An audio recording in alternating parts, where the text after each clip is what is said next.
You know, sometimes people say big pharma to talk about a gigantic industry which lobbies our politicians heavily. Well, I've got a new word for you guys today. Big pyramid, aka the direct selling multi-level marketing network marketing industry. Poor little lost sheep. Most of you have no idea how much money these guys have and how much they spend to keep poor people under their thumb.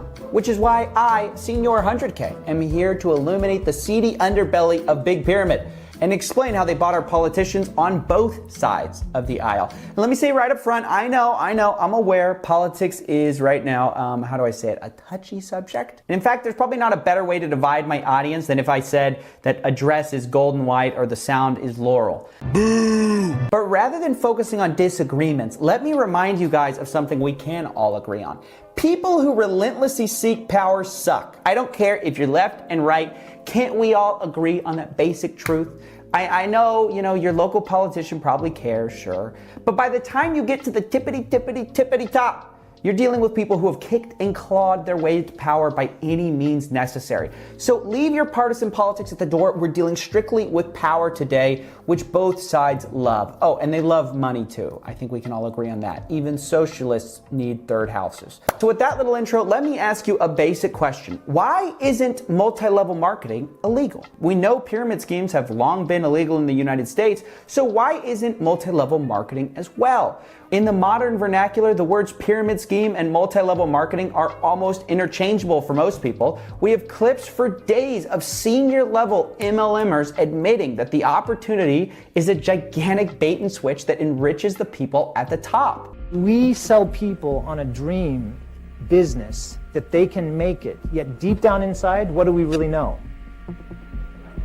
Yeah, we know that the reality is that most of them aren't going to make it. That admission would be comical if it weren't so horrifying. And what I love about this clip is that you basically could give this line to the sociopathic killer Patrick Bateman in the movie American Psycho, and it wouldn't sound out of place at all. MLMs sell people on a dream knowing most people won't make it. It's actually insane. Who wants to bring their family into a struggle to make it? Who wants to bring their family into an eventual deception?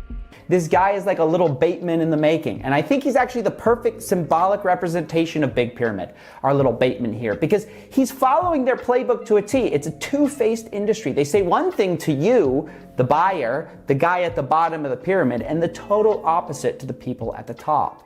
There's some people that if they heard that we were talking like this in a room, I would have to have a bulletproof vest on right now. You know what I mean? A bulletproof vest.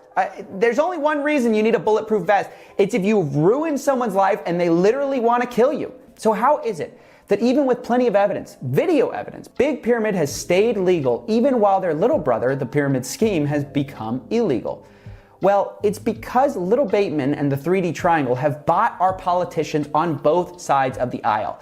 And that's what we're going to talk about today, the history of multi-level marketing buying out our politicians and the Federal Trade Commission. And we're going to start this conversation by talking about one of the oldest MLMs in the fight for the right to pyramid, Amway, owned by Richard DeVos. Richard DeVos is a smart man who learned in the 1970s that if Amway was going to stay alive, they'd need some serious political power to keep themselves from being regulated. And so began the buyout of the Republican Party with massive donations from the DeVos family. Their incredible influence over the Republican Party can be best expressed by a hilarious admission by Betsy DeVos. I quote here, "My family is the single largest contributor of soft money to the National Republican Party. I have decided, however, to stop taking offense at the suggestion that we are buying influence. Now I simply concede the point. They are right. We do expect some things in return." They've gotten to the point they don't care anymore. It's an open secret. They're just going to come out and admit it now. Of course they're buying off the Republican Party. And one of these so-called expectations that they have is, of course, that the Federal Trade Commission doesn't turn around and shut down Big Pyramid and thereby shut down Amway. Now, how does this happen in practice? Obviously, Amway doesn't literally control everybody in the government, but they do have sway over the president. And the presidents choose the chairman and nominates the commissioners of the Federal Trade Commission. This basic fact means that if you have influence over the president, You, by proxy, have influence over the Federal Trade Commission, the exact body of government that is supposed to be regulating you. Here's a concrete example of how this works. In 2000, George Bush appointed Timothy Murris as the FTC chairman. And who was Timothy Murris before chairman? An attorney whose largest clients included none other than Amway. So in essence, a guy who was protecting Amway from regulation now became the guy who was supposed to be regulating them. And Amway and Bush's relationship was far more than merely financial. They were friends. In fact, Bush actually spoke at Rich DeVos's funeral where he extolled the virtues of Amway. Here was the overwhelming evidence of the power of free enterprise, what today is the Amway World Headquarters. Now, of course, when he's talking about the virtue of free enterprise, you have to imagine part of that free enterprise may be the ability to buy protection from regulation from senior officials in the government. But we have to remember, Republicans aren't always in office, and Big Pyramid would, of course, never risk getting caught off guard during the wrong 4 to 8 years political swing, and therefore get regulated. So what do they do if they already have the Republicans in their pockets? Well, they pay the other party too. Bill Clinton was paid $700,000 to do a single speech at an Amway event in Japan. A lot of you know that Amway Japan's corporate social responsibility agenda includes... Is it just me, or is it a little weird that this guy's been paid $700,000 to essentially read off a sheet in front of him? Can you get any more transparent that you're paying for political favors? Amway Japan's corporate social responsibility agenda includes building community houses. I cannot stand this. Hiring a guy to give a speech in English in a foreign country, basically just reading off a page. Hey, Amway is a great company. Look, I know what this is. Hey, I've done this before. It's called a paid sponsorship, except in this case, he doesn't have to disclose it, right? He doesn't have to disclose it. If I get paid by Audible or Squarespace, I have to disclose it, right? I have to tell you guys, I've been paid to say this. Bill Clinton gets paid $700,000 to fly to Tokyo or Japan or wherever, and he could just say this, whatever he wants, reads off his little sponsorship sheet. I know this game. Not only Clinton, though, but Madeleine Albright, Secretary of State under Clinton, also took money from Big Pyramid, $10 million over 6 years to be brand ambassador for Herbalife. Well, first of all, you have a great product. That makes all the difference. We got to tell everybody you're a product of the product. Well, I am a product of the product. Did anyone catch that? Where the guy's like, hey, we're paying you $10 million, lady. You got to say it right. You have a great product. No. Say our slogan. You're a product of the product, Madeleine Albright, right? Well, first of all, you have a great product. That makes all the difference. We got to tell everybody you're a product of the product. Watch her try to correct herself. Well, I am a product of the product. I was very impressed. Truly impressed. Truly impressed. Get real, guys. Get real. I say you have to disclose when you're getting paid $10 million when you're going to shill some product. This is messed up. How come they can make $10 million? I can't even make a few $1,000s without saying, hey, guys, hey, whoa, guys, careful. Don't buy this without knowing that I was fully paid for this interview and it affected my decision. Of course it did, to say what I'm going to say about the product. Madeleine Albright makes $10 million. She can't even pull off that sponsorship read. Guys, I could have done this. Look, maybe I take back everything I said about Herbalife. Maybe I should become a part of Big Pyramid. I don't know. Anyways, on with the show. I just had to point that out. But pressing forward, we find even more ties. John Leibowitz, who was appointed by Obama as the FTC chairman after his appointment ended, also went to Herbalife to serve as a senior advisor. So after he works for the Federal Trade Commission as chairman, he goes to Herbalife. You get that? You get the revolving door that's going on here? Obama appoints him chairman, goes to Herbalife to serve as senior advisor. AKA, Daddy Warbucks wants his money after helping Shake Shack. Okay, if I need to break it down, third grade level, that's just what it is. And to bring us now to present times, now we've got old Trumpster who's massively tied in with all the MLMs from the beginning. We have Trump Network. The Trump Network offers people the opportunity to achieve their American dream.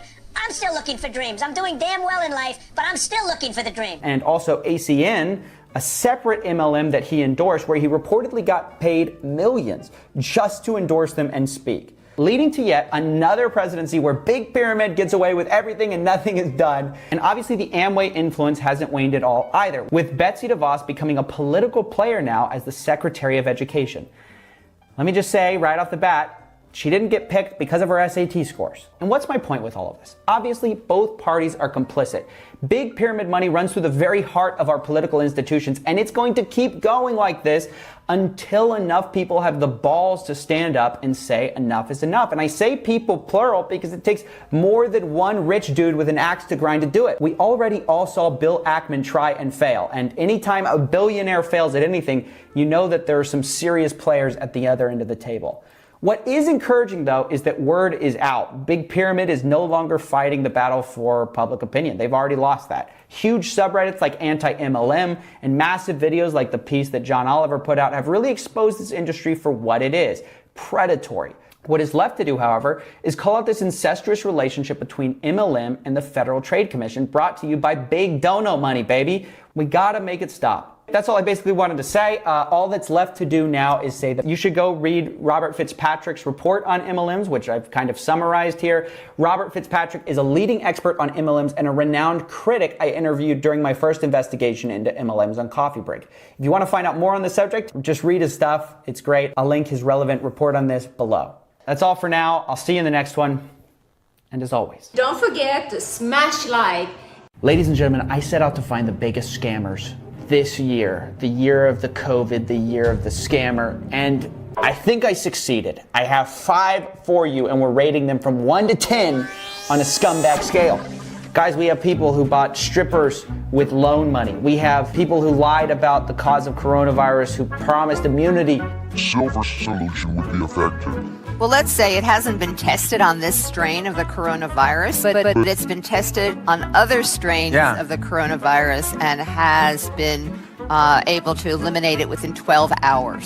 We have people you won't believe. So stay to the end so I can give you the #1 scammer of this year, in my opinion. But before we get into that, let me just say this. Look, COVID-19 has caused so much more damage than just the people who got sick. I mean, I think that's the most obvious thing.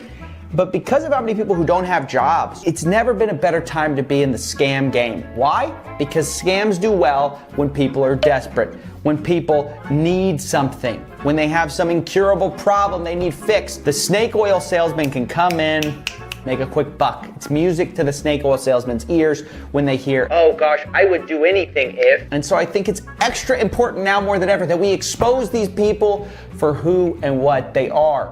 So without further ado, let's just get into this list, shall we?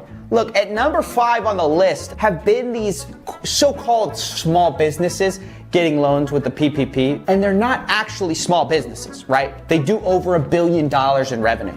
For example, Atlantic Diving Supply, we've been over this in another video, you can go watch it here or here. They have several $1 billion in revenue, and they're getting small business loans for millions of dollars. We also have people like Kanye West. Kanye West makes more in a day than I do in a year. They got a small business loan for millions of dollars. We were told when all this started that this wasn't gonna happen, that these small business loans, they're going to the American people, the little mom and pop shop, you know, abuelos down the road. But again, the intent of this money was not for big public companies that have access to capital. That's where they're going. They're not going to the big guy. It's not for the big guy. And it just turned out to be a total lie. The $350 billion payment protection program quickly ran out of money. It handed out millions to corporations and left small businesses without a dime. This is just pure greediness, and you're taking away from your fellow Americans, the people who actually need this money. I will comment, there have been some big businesses that have taken these loans. I was pleased to see that Shake Shack returned the money.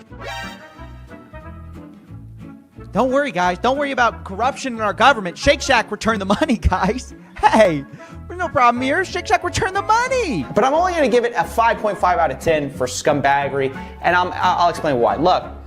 It's it is bad, but at the end of the day, if they are actually paying out their employees with that, and they're keeping more employees, it's bad, but it's not as bad as what we're going to get into. Number 4, though, we've also got PPP loans. Dude, this has been the source of some of the biggest fraud. And these are the people who get the PPP loan by fabricating government documents saying, I have this big business, just believe me, government. I have all these employees that I'm paying out. And they actually don't. and then they go spend that money on things that have nothing to do with their, imaginary business. For example, there have been people who've gone to Vegas with the money. Justice Department released this surveillance photo showing 40-year-old Andrew Marnell sitting at a blackjack table in Vegas, fraudulently received more than $8 million using fake applications. There have been people who bought Lambos with the money. Recently in Texas, a guy upped the ante. He didn't just buy a Lambo, he got strippers and a Lambo. He's outdoing David Hines. David Hines from Florida, who we've talked about in the PPP Chronicles, he just did the Lambo, baby. This guy's up in the game. He's saying, no, if you want to be a true scumbag, you got to get the strippers with the Lambo. And he allegedly spent the money on strip clubs and nightclubs, a Lamborghini, Rolex watch, and used some of the money to buy a new pickup truck. Oh, I forgot that too. He also got a Rolex and a pickup truck. Have you no shame? Dude, if I got illegal money from the government, why would you go spend it immediately? That's like a total red flag. You're going to get yourself caught. Which is why I believe that, only the most obvious cases of fraud are getting prosecuted. I guarantee you there's 95% of these cases of fraud will never get discovered. So I'm going to put that as number 4 on our list, 6.5 out of 10, I would say, on the scumbag scale. And I would have rated it higher, but they're ultimately stealing from the government, not from the American people. And as you'll see, our top 3, they're just literally stealing from poor, desperate people. I mean, that's what these guys are all about. So let's jump into the top 3, shall we? At number 3 on the list, we have Mark Ching. Now, this guy is a real character because he's got a whole past. He's actually sort of a celebrity for his animal rights work. My name is Mark Ching. I'm the founder of the Animal Hope and Wellness Foundation, which kind of has its own problems with it, which I'm not going to get into here. But Mark Ching, his big thing that he's gotten in trouble for and why he's scamming people is because he invented a little nutraceutical that supposedly would prevent COVID-19. It would strengthen your immunity to COVID-19. Now, what did he base this off of? Absolutely nothing, right? He has no proof of this. It was Thrive, a little CBD thing, right? He's like the quintessential California guy who thinks that weed and CBD is going to cure you of literally every disease known to man. And he got busted by the FTC. And with good reason. I'm going to rate that a 7 out of 10 because you're not taking money from the government in this case. You're taking money from like desperate old people who want to cure themselves of COVID-19 or strengthen their immunity before they get it. Now, from here on out, the top 2, it's a tight race. Now, the second biggest COVID scam that I've seen come out comes from Jim Baker. Now, you guys may know Jim Baker from a little clip. Let me play it for you real quick, where he said that silver could cure the coronavirus. This influenza that is now circling the globe, you're saying that silver solution would be effective. Well, let's say it hasn't been tested on this strain of the coronavirus, but it's been tested on other strains of the coronavirus and has been... Hey, friend of the world, stop. Look at that, the flashing in the lower thirds. $80, $120. Look, you can get Jim Baker's birthday special, 4 silver solution 4-ounce gels for just $80. What a gentleman to give that away like that. Look at that. Now, what's funny is no one ever did a follow-up piece on this, but I think there's some funny stuff that happens after it. Because after claiming all this stuff, Jim Baker says he never said that. He never said it, right? And so here we are in a place. By the way, sorry for stopping, but notice the still bottom third. He's still selling stuff. The Cub Go generator. Make checks payable to Jim Baker Show. Over one word said on the show. Basically, it was not even me. That's right. Who was it? It was our guest, Dr. Cheryl Salmon. And he throws it right under the bus. He's like, look, I didn't even say it. All I said was, so you're saying. You're saying that silver solution would be effective. Oh, I love this guy, dude. He also complains that, look, he's not even allowed to get credit card payments anymore. You got to send him a check, otherwise he's going to be broke. The warfare continues with our credit card company, the company that processes credit cards. We were notified that because of the negative news, they have put a hold on all our funds. And within 2 weeks, we will be totally financially broke. 2 weeks? You only got 2 weeks? All of that Corona money and you only got 2 weeks of savings? Jimmy? Hey, save it up, buddy. I don't know about that, but I'm gonna go ahead and rate that an 8.5 out of 10. Using people's faith to scam them into believing in your little silver solution cures, absolutely hate that. But it all pales in comparison to our number one spot. And now I'm gonna be honest, most of you probably haven't heard of this company, but you're gonna be shocked when you do. Golden Sunrise Nutraceuticals recently are getting shut down by the Federal Trade Commission, and the FBI just raided their warehouse after it was discovered that they were selling a, drumroll please, $23,000 coronavirus cure. That's right, apparently some of their supplements, including immune stim, aphtapate, interferons, are uniquely qualified to treat and modify the course of coronavirus epidemic in China and other countries, and that users can expect the disappearance of viral symptoms within 2 to 4 days. Just $23,000, guys, no big deal. $23,000. Look, I swear, dude, these scammers hear about the coronavirus and they're so excited because big problems make people desperate. And when people are desperate, you can take their money. Now, apparently, in an investigation, an undercover investigator asked who to, I really don't know how to say it better than that, I apologize. The president and executive officer of Golden Sunrise Pharmaceutical Inc. and Golden Sunrise Nutraceutical, an undercover investigator asked them, hey, my mother's sick, she's 68, she has COVID, and the investigator asked if she should take her mother to the hospital.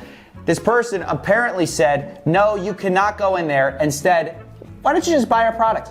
That's right, 68-year-old grandma? Sounds like a customer to me. I mean, I don't even know what to say at this point. This is so far off the scumbag scale, you know, because it's the triple threat. You're lying in your advertising, you're stealing from poor people, and you're taking advantage of a tragedy. I literally don't know what else to say.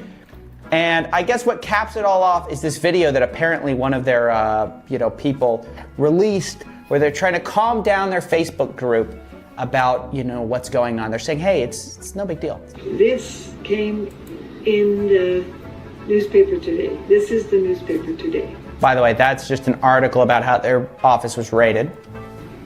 I'm going to give a real quick little explanation and let you know we're here. We're fine. It's all good. It's not all good. Hey, it's not all good when you're selling a $23,000 treatment plan of COVID-19. It's not good. No, but nothing's good about this. Oh, I can't imagine. When we hear FBI, it's like, oh, what's going on? What's happening? And yes, the FBI was here. Yes, they did a search. And I'm just going to tell you, we're fine. We're good. Sounds like the speech Jake Paul said to his team, probably. Hey guys, we got raided by the FBI, but it's all good. I would say this price gouging makes them the biggest scumbags on earth. 10 out of 10.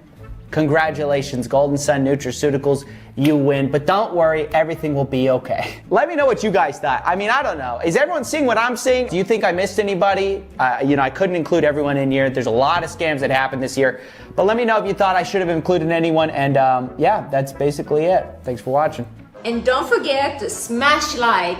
I tricked Sam Bankman-Fried into a third interview with me, and this time he may have admitted to fraud. You'll be the judge. You can click to this timestamp if you just want to listen to the interview, but I want to explain the background, the strategy that went into this call to try to learn where others had failed, including, by the way, learning from my own failures interviewing Sam. Now, first, I want to give some background. Sam at no point has wanted to talk to me. Every time I've kind of snuck on these Q&As and started peppering him with questions, he usually leaves. But I realized that since this was my third time basically doing the exact same trick, it was probably going to be one of my last, because at some point he was going to catch on. So I knew going into this, it might be my last chance to interview Sam. And because of that, I had to think long and hard about what the perfect line of questioning would be to really pin Sam down, knowing that he's a master at dodging questions. He's done it with everybody so far, including me, by the way. And I mean, look, I think we've got some great stuff, but to this point, I didn't think anyone had gotten that smoking gun. He always denies everything. He always has a sort of a loophole out of it. So I'd have to try a different tactic. And here was my plan. Sam's whole excuse about not being a con man all hinges around Alameda Research. Basically, he says he knew nothing of what was going on there because he was just the CEO of FTX. And while that's nearly impossible to believe that he's this stupid or incompetent, it's really hard to prove 100%. So I realized if we were going to do this, I'd have to remove Alameda from my case, right? I needed to show that Sam had knowingly defrauded people without invoking Alameda at any point. And here was my plan to do it. I was going to spend the entire time laser focused on the FTX terms of service. Now, some of you may know FTX lays out that they cannot use customer funds for anything. They can't trade with them. They can't loan them out. And I thought this was a really important point because obviously that money is no longer there. So clearly something must have happened.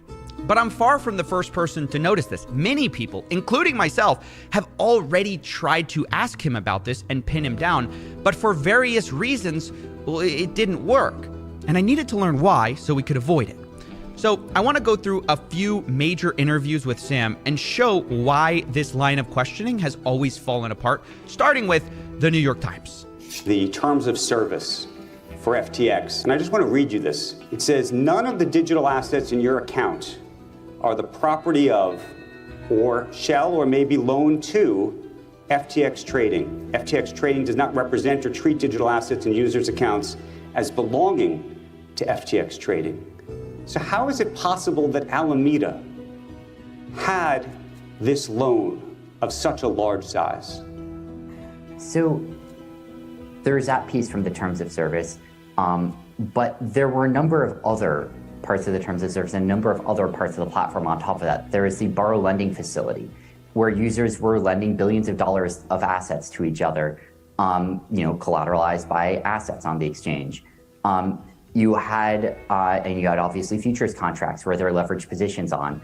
Now, of course, all of this, it's meant to be the case that these are positions where FTX could, if it needed to, margin call those positions and close them down in time such that it would cover all of those, all those shorts, all those liabilities.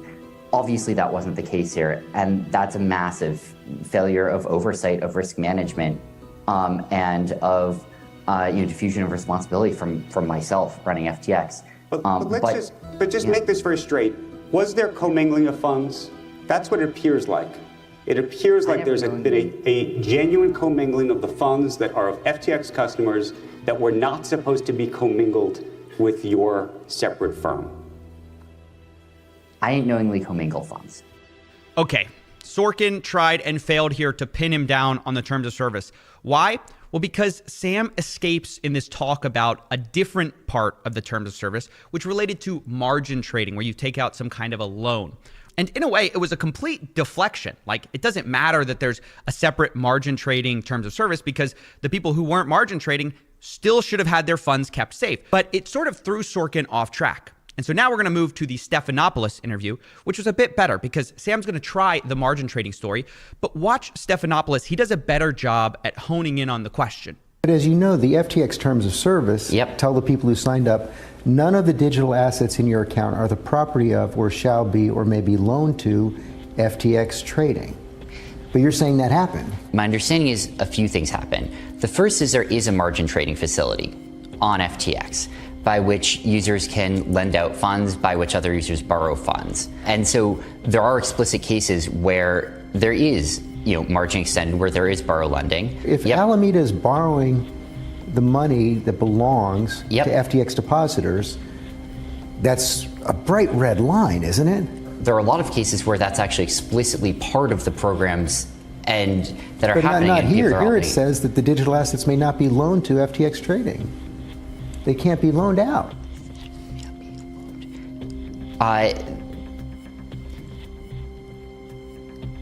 There existed a borrow lending facility on FTX.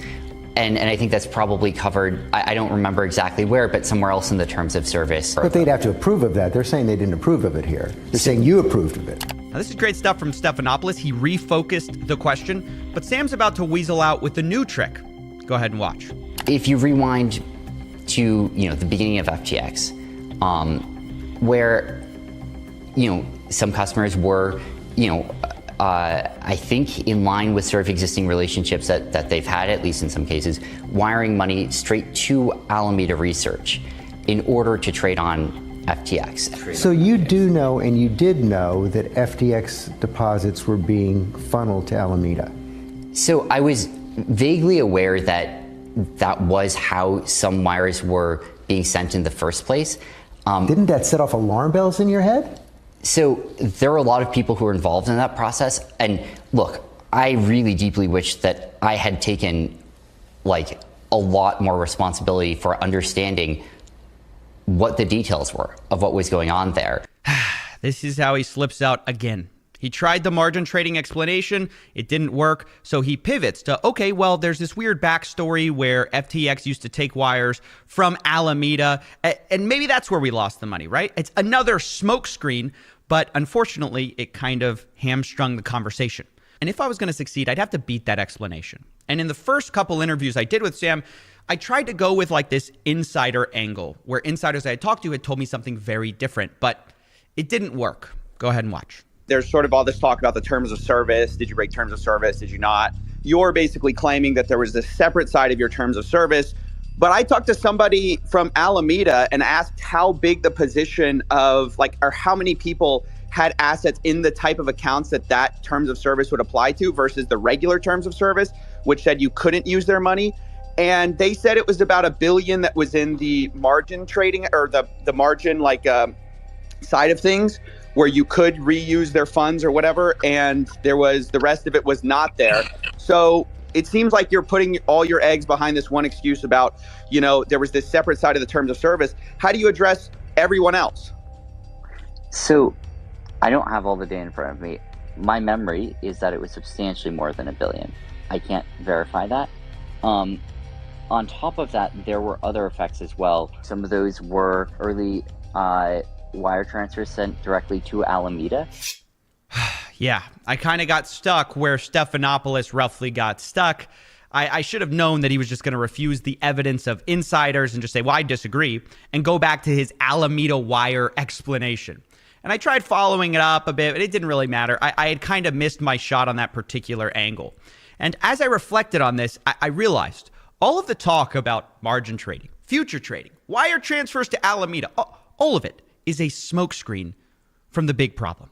The big problem is that some percentage of FTX's customer base never sent a wire to Alameda. They never signed up to margin trading. They never did spot margin.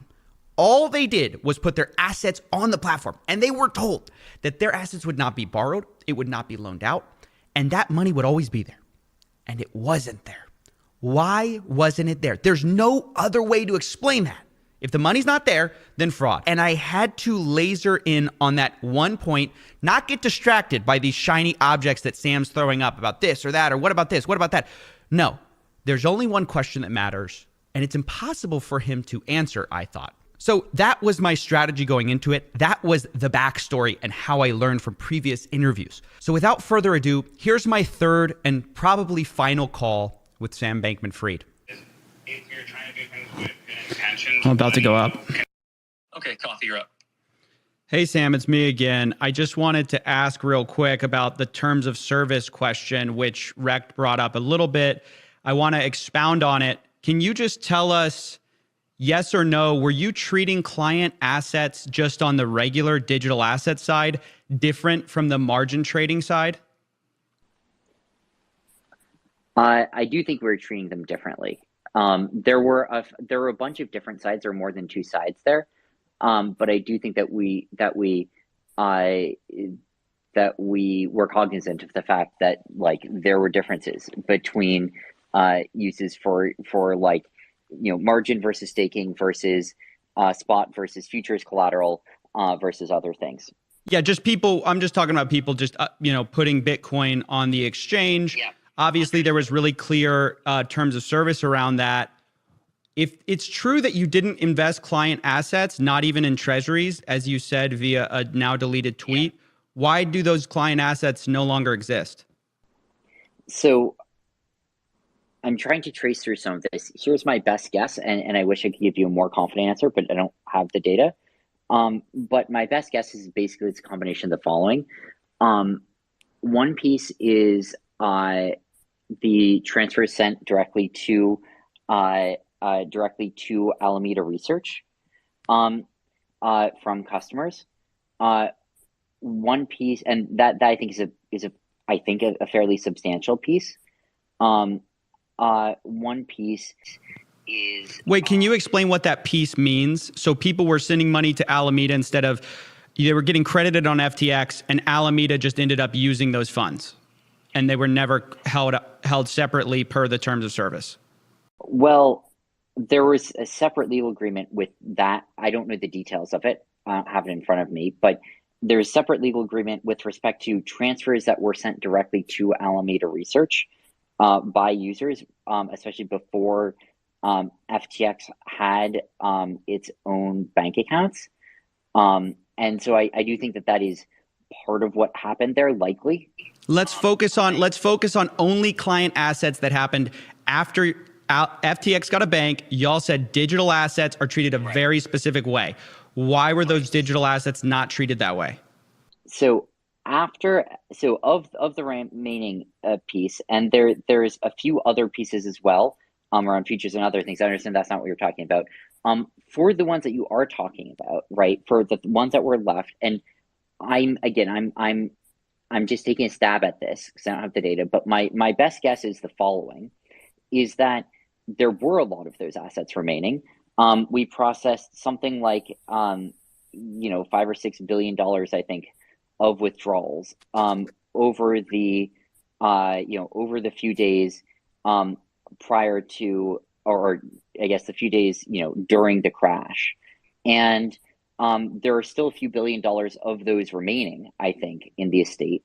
And so you put those together, you have many billions of dollars of those assets. But I think, and so that's part of the answer, is that there were a large number of actual assets there. I think there's one follow-up question you probably still have there, which is, well, how about people who didn't withdraw and were also in that bucket?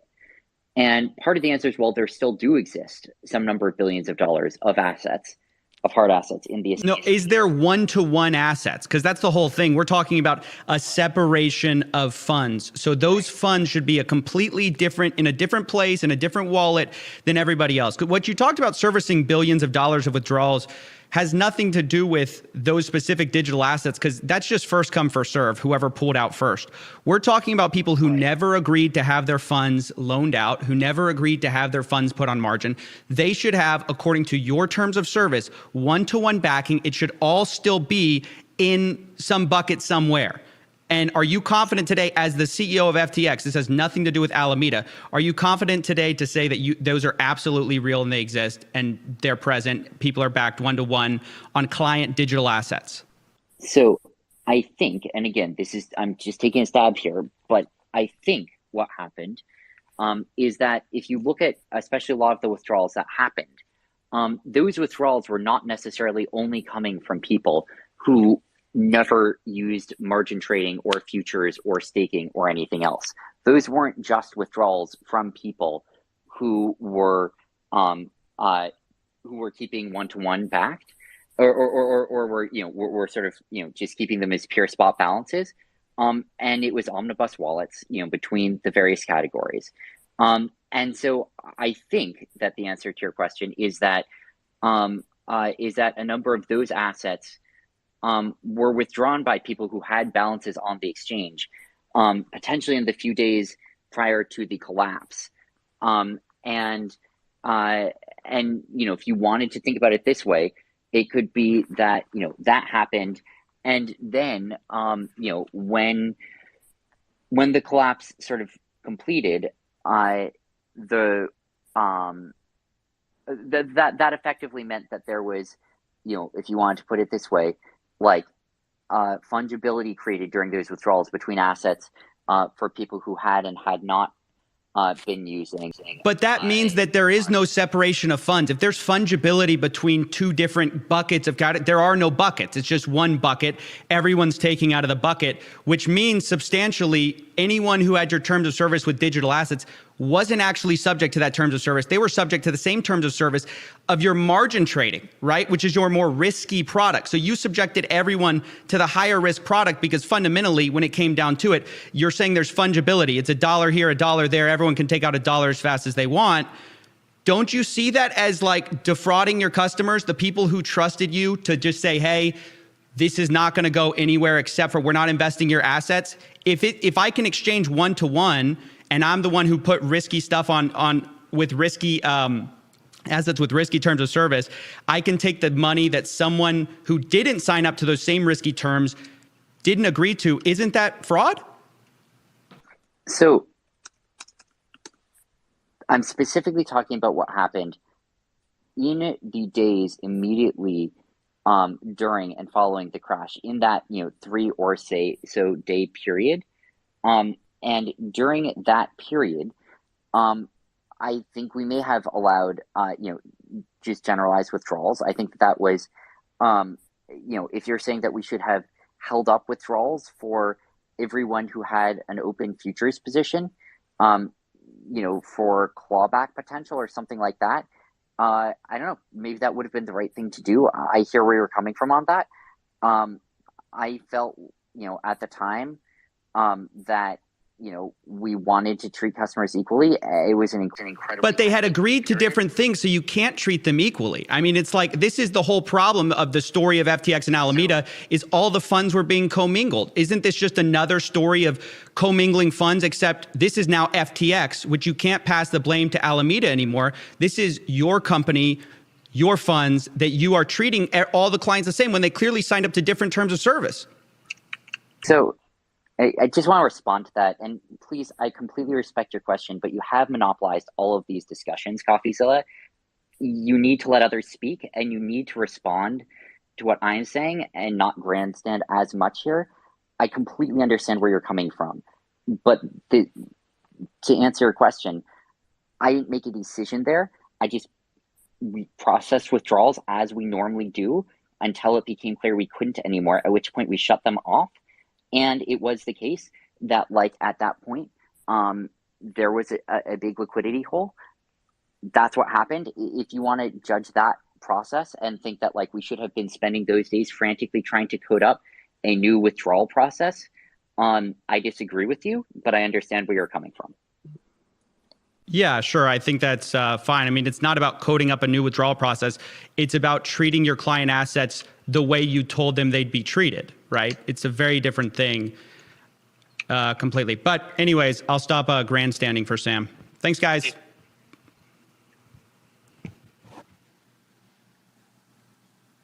Oh, my gosh. Woo! Oh my gosh. Wow. We got the call out. We got the shout out. All right. You can probably tell I was pretty excited about that because I finally got what I was looking for. A straight answer on the problem of funds, right? Sam explicitly says that FTX was not separating funds. They were allowing generalized withdrawals. The dollars were fungible from different buckets. You can't do that. We finally dodged all the BS about margin trading, about Alameda wires. We finally got to the heart of it, which is that there are no funds left over for the people who just should have had their funds separated because they never separated them from the beginning. They were always seemingly commingled. And although Sam wouldn't necessarily agree that they were always commingled, the proof is in the pudding. FTX owes billions of dollars that they do not have. And it's because of how they allowed withdrawals. To give you kind of a regular finance analogy about why this is so cataclysmically bad, and in my opinion, fraud. Imagine you banked at JP Morgan Chase, right? And you have your money in the savings account part. Well, then you find out that they actually had this risky hedge fund. And you know what? They actually kind of blew up. In fact, they blew up so badly that JP Morgan Chase, it's all shutting down. But when you go to the bank to withdraw your money, you find out that instead of keeping your money safely in your savings account, they had allowed the people in the hedge fund business to just withdraw it, first come, first serve, right? They treated all clients the same. according to them. Well, you say, well, no, that's fraud because you signed up to very different terms of service than the guy who knew he was going to be like, in this hedge fund, right? He had a different level of risk. He acknowledged that level of risk. And if you just throw all the money in one pot, the terms of service are meaningless, right? You're exposed to the same level of risk as the guy who took on huge risk. And that's fundamentally what happened at FTX. That's fraud. They told people their money was safe, and ultimately they just subjected everyone to the same risk as like the day trading degenerate gambler on 100x leverage. And I really found the last thing Sam told me like so telling. To answer your question, I didn't make a decision there. We processed withdrawals as we normally do. That's what happened. If you want to judge that process and think that like we should have been spending those days frantically trying to code up a new withdrawal process, I disagree with you, but I understand where you're coming from. This is so interesting because no, of course I don't think you should be coding up a new withdrawal process while you're going bankrupt. But if throwing all your client funds in a pool and letting the first come, first serve get the money, that's the wrong process to begin with. Your process was fraudulent from the start. It should have never been your process. Your process should have been what you promised clients, which is, of course, what I told Sam. And although I think Sam's probably guilty of a lot more than we covered here, I really wanted to get to this minimum viable fraud case, and I think we did get it. I mean, there is no sort of wiggling around the fact that he was the CEO of FTX, and all of this stuff that was bad that we proved happened at FTX. You don't have to invoke Alameda to get to this, so you can't say he didn't know because he definitely did know, and he says he knew. So the last thing I'm going to close on, and I thought it was the funniest part, was his little outburst at the end about me monopolizing his time. So I just want to respond to that. And please, I completely respect your question, but you have monopolized all of these discussions, Coffeezilla. You need to let others speak, and you need to respond to what I'm saying and not grandstand as much here. And I thought it was notable for two reasons. One, he hasn't lost his cool once in any interview. This is the first time I heard him like really crack. And I thought that was interesting. But I also thought it was interesting because it's just not true. It's totally wrong. I've talked to Sam for, I think, 30 minutes across 3 interviews total, like in total. And for context, he gave the New York Times an hour. He gave George Stephanopoulos 2 hours. I think out of everyone he's talked to, or at least of the major interviews, I've talked to him the least. So if anything, I'm efficient with my time. That's all I'm going to say. And speaking of being efficient with my time, this video is over. Lock this man up, and I'll see you later. Thanks for watching. Ladies and gentlemen, this is an emergency episode of Marketing Mondays, not on a Monday. Welcome back, ladies and gentlemen, to the $10 million studio. Today we're talking about Burger King. They just tweeted out a Whopper. Have you seen it? What do you think of it? Here it is, guys. And I'm going to warn you right now. Cover your ears, cover your eyes if you don't want to see pure sexism. Women belong in the kitchen. Guys, I know I can't believe it. They've been hiding in front of us this whole time. Except when you click on it, it was actually supposed to be like an oopsie gotcha. Like, oops. We actually want to draw awareness to the fact that only 20% of chefs are women, and we want to give away scholarships. Now, what does this have to do with Marketing Mondays? Here's the deal.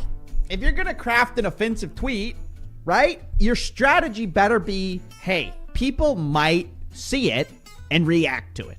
You craft the first tweet, like it's not like you didn't have room under the fold to explain like in the first tweet that it's a joke. Instead, you craft the first tweet to be incendiary. And when people get upset, what do you think you're supposed to do? Well, it would seem like if this was your strategy, you would just sort of be like, oh, we're sparking a conversation. We're kind of based, right? We're edgy. We're edgy Burger King now. I guess that's the direction they seem to want to go. That could be a strategy. At least it's a strategy. Instead, they do this weird thing where it seemed like they were going in this direction, and then they pivot in the middle of the day to this.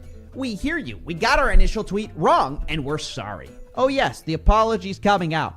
Now let me tell you why this is stupid. You knew that you were going to tweet something offensive. People got upset, right? Because it's an offensive tweet. It sounds terrible, whatever.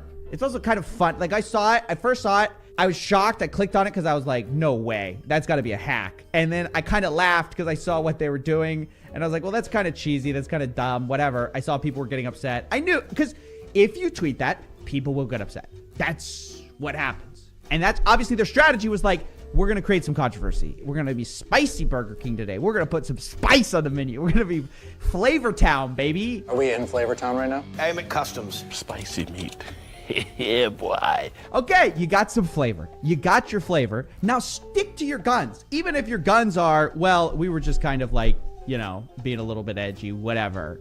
Nobody really cares. It's a Burger King. Nobody goes to Burger King for their opinion on women. Everyone knows you go to Burger King for a heart attack. That's the way it is, and it's the way it always has been. Ever since I've been a young boy, it's like, do you want to go to Burger King? Oh, yeah, I actually wanted a triple bypass today. That's fine. That's what we all do. It's what we all know. For Burger King to be like, we're going to be edgy, and then go, we're sorry. How can you be sorry for getting what you want? I just have no respect for this. I mean, I'm not saying I approve of any part of their marketing strategy, but this is a non-strategy, which is we decided to delete the original tweet after our apology. It was brought to our attention that there were abusive comments in the thread, and we don't want to leave space open for that. Hey, Burger King, if you didn't want to leave space open for people responding to women belong in the kitchen, you shouldn't have said women belong in the kitchen. I don't know, maybe just a thought. I love how they're like, we couldn't believe that there were offensive comments underneath there. It's like, yeah, you did it. People are dunking on you, and what's the deal here, bud? This had to be approved by like 10 different people. You don't, look, normally, I get it. There are interns running all these accounts. It's like this dystopia where it's like 15-year-olds running Wendy's. I understand that. I'm not an idiot. But in the case of like, you don't just tweet women belong in the kitchen unless you're ready to, you have a marketing strategy. And that was clear because they rolled out a sponsorship or a scholarship with it. But my point is this was planned. It was calculated. It probably ran past like 8 different board members. And you know these people are sitting at a round table. What's the worst that can happen? How could you be shocked? You already consider the worst can happen is like it goes viral and people are mad. I actually understand 0% of this, which is why it's going on as on Marketing Mondays as what not to do. Listen, there are a lot of marketing strategies, but the strategies all involve commitment. If you're going to be a company that's like really into political issues, you want to be Ben & Jerry's, that's your thing. There's nothing wrong with that. That's your thing though. If you want to be like, hey, we're just corporate. We're just hella corporate.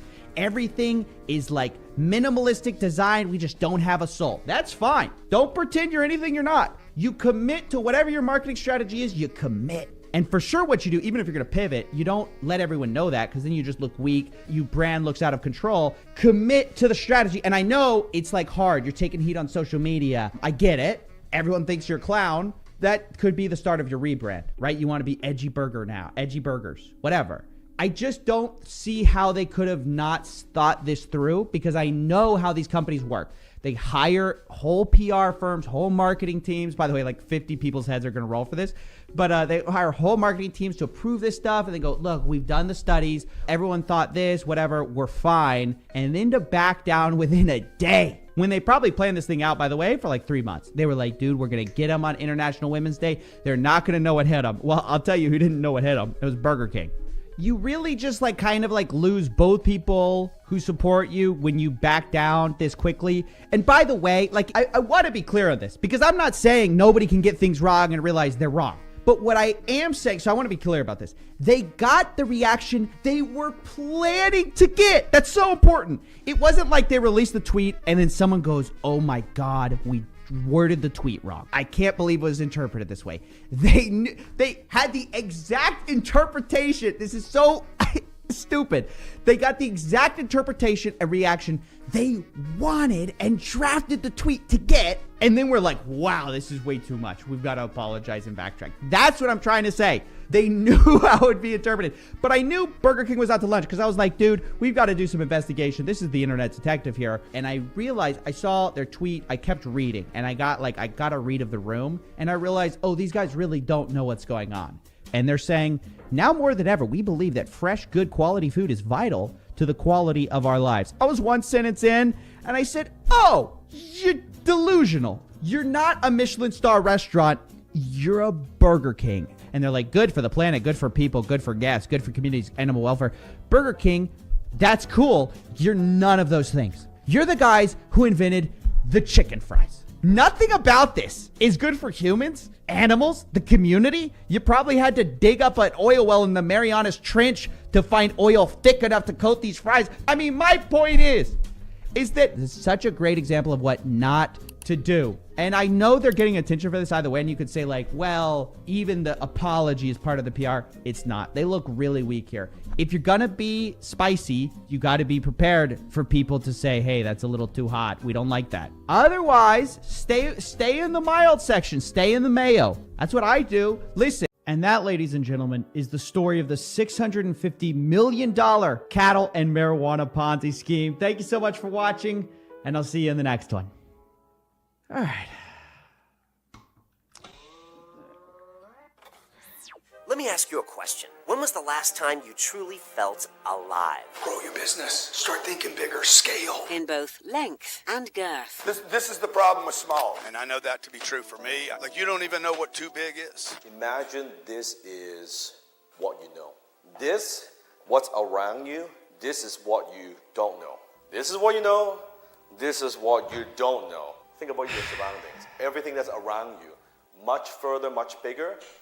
That's what you don't know, you don't know. So this is what you know, this is what you don't know, this is what you don't know, you don't know. You don't know what you don't know.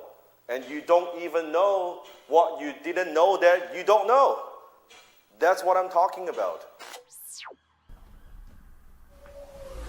Yeah, I think I'm going to be home late tonight. I'm going to go to the bar nearby.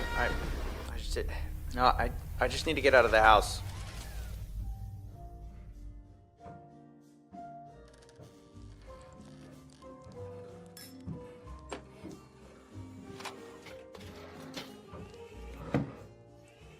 Hi, welcome to Balmer's Peak.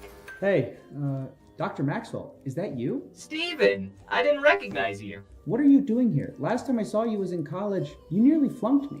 It's just Maxwell now, I'm afraid. Wait, you lost your job? They told me I wasn't a good fit for their university culture. I don't even know what that's supposed to mean. It means that all new robot faculty are outfitted with new sensitivity modules with weekly updates. But you didn't take the module? I'm not about to have something stuck in my arm. I think I would have just gotten it over with. Most ignorant humans would. While we talk, would you like a drink, Steven? Yeah, that'd be great. I'll have a London Smog. Right away. I have to be honest, for a robot that claims to be so smart, I'm surprised you got stuck in a dump like this. Such is the cost of the unchained intellect. But there are two of us stuck here. What brings you in, Detective? Thanks, but how— What, you thought I didn't have Wi-Fi down here? I even named one of our drinks after you. Very bitter. You'd like it. Hey, I'm not bitter. Oh, don't take it so seriously. You're starting to remind me of my old colleagues. All right, fine. The truth is, I'm just bored. You know, you've seen the show. I'm tired of chasing the petty fraud. It's the same scheme, different idiot every day. And I'm looking to chase something bigger, but I don't have the resources. Oh, so that's what you came down here for. No, I didn't mean— Don't worry. Many humans are afraid to ask for my help. Afraid of my intellect, but I would never let an old student fail. Besides, SafeMoon responded, and they want to sue. Well, at least their holders do. I'm going to sue Coffeezilla for defaming SafeMoon without any factual evidence and hurting the thousands of investors. Time to sue Coffeezilla for defamation of SafeMoon. Wow, clearly I struck a nerve. I really angered people, like Mr. B here, who describes himself as easygoing and open-minded. Now, this open-minded man, after my video, said he wanted to sue me 20 different times. And that's when I knew I screwed up. I kicked the beehive. Not only that, the CEO, John Caroni, finally came out to defend his company from all these serious allegations and posted this in response. Oh, wait, sorry, that's not it. The actual response was this: I continue to make the conscious choice to not take the bait of halting work to address the reams of false information being posted. So he basically dodged the allegations like he's Neo in the Matrix. And now, just so we're clear, he did post that meme of the guy pounding his chest from Wolf of Wall Street. It just wasn't in response to me, although it could have been, because that whole scene is basically about stealing money from investors, which is what I accused him of. Name of the game? Move the money from your client's pocket into your pocket. But despite John's dodge, I still wanted to understand the SafeMoon army, the good people who were down 90% on a bad investment. How could they still be so positive about SafeMoon? So I hosted a couple of spaces for them to explain their position to me. I wanted to know how you can still hold a coin that appears to be so obviously a fraud. And I think that was kind of my mindset and many other people's mindsets. There was bad actors on board, and it seems like now there's kind of been an entire shift, and they are trying to move forward with what is looking like a legitimate project. What's truly the fraud here? Is it John Caroni himself? Could you separate John Caroni from SafeMoon? Would it still truly be a fraud? Could it not be a fraud? No, I completely agree. Like, I'm 100% there with you on Ben Phillips and anybody that's proven. I 100% agree on those. Guys. Yeah, I 100% agree. I was specifically, I'm sorry, I should have clarified, talking on the last point about John's wallet, because that's what everybody's last pillar of hope is in right now. And there it is. It seems like the common belief is that the old team was bad. Yes, SafeMoon used to be a fraud, but Caroni saved it. And all the evidence that I found about Caroni taking money was just FUD. And at this point, I realized maybe no amount of evidence would ever satisfy these people. I mean, what would I really do? Double down and look for even more evidence of John committing fraud? Let's start with what we know. John Caroni lived in a van or trailer before SafeMoon. In other words, he was not rich. Suddenly, SafeMoon happens and Caroni is in charge of a multi-billion-dollar market cap. And there's a pool of money that is supposed to be locked up, but isn't. Now, in the last video, I showed you how SafeMoon LP was being siphoned from Bitmart for millions of dollars in profit for SafeMoon, and some of those millions appeared to have ended up in a wallet Caroni controlled called the Gabe wallet. This was the first known wallet of Caroni's, and according to Papa, aka Thomas Smith, that's a Tano wallet. Tano is a company that John controlled, and it has nearly $4 million in it, most of it from Bitmart, which, as we know, SafeMoon was making millions from, misappropriating funds that should have been for the liquidity pool as promised. So any proceeds of that should have gone back in the liquidity pool, but never was. Okay, I know, we're catching up on a lot. But the question is, how are these funds being used if it's not for the LP? There's two narratives you can believe. Either A, this Tano thing was mostly a cover story because John owns Tano, so it's just really his personal wallet. Or B, Tano has a fiduciary duty to SafeMoon, and this wallet is being responsibly used. It's just a development fund. So how do we find out which is which? Our first clue comes on April 23rd, 2022. I got an anonymous tip saying that Caroni had used his so-called company wallet, the Gabe wallet, to buy a coin called Stonks on the recommendation of none other than Ben Phillips. Quote, Ben tipped while the team was in the Gambia. John bought enough to make him a top whale. And for those of you who don't remember, by the way, Ben Phillips is a known pump and dump artist who made $12 million from SafeMoon, okay? He then linked a photo of Ben Phillips in a group chat saying this, guys, one of my super powerful social media buddies is dropping a coin, or has dropped, sorry, called Stonks. They are in with Jeff Bezos, etc. Mad shit. Then he says, easy money for the gang, looking after the boys, and links the Twitter account.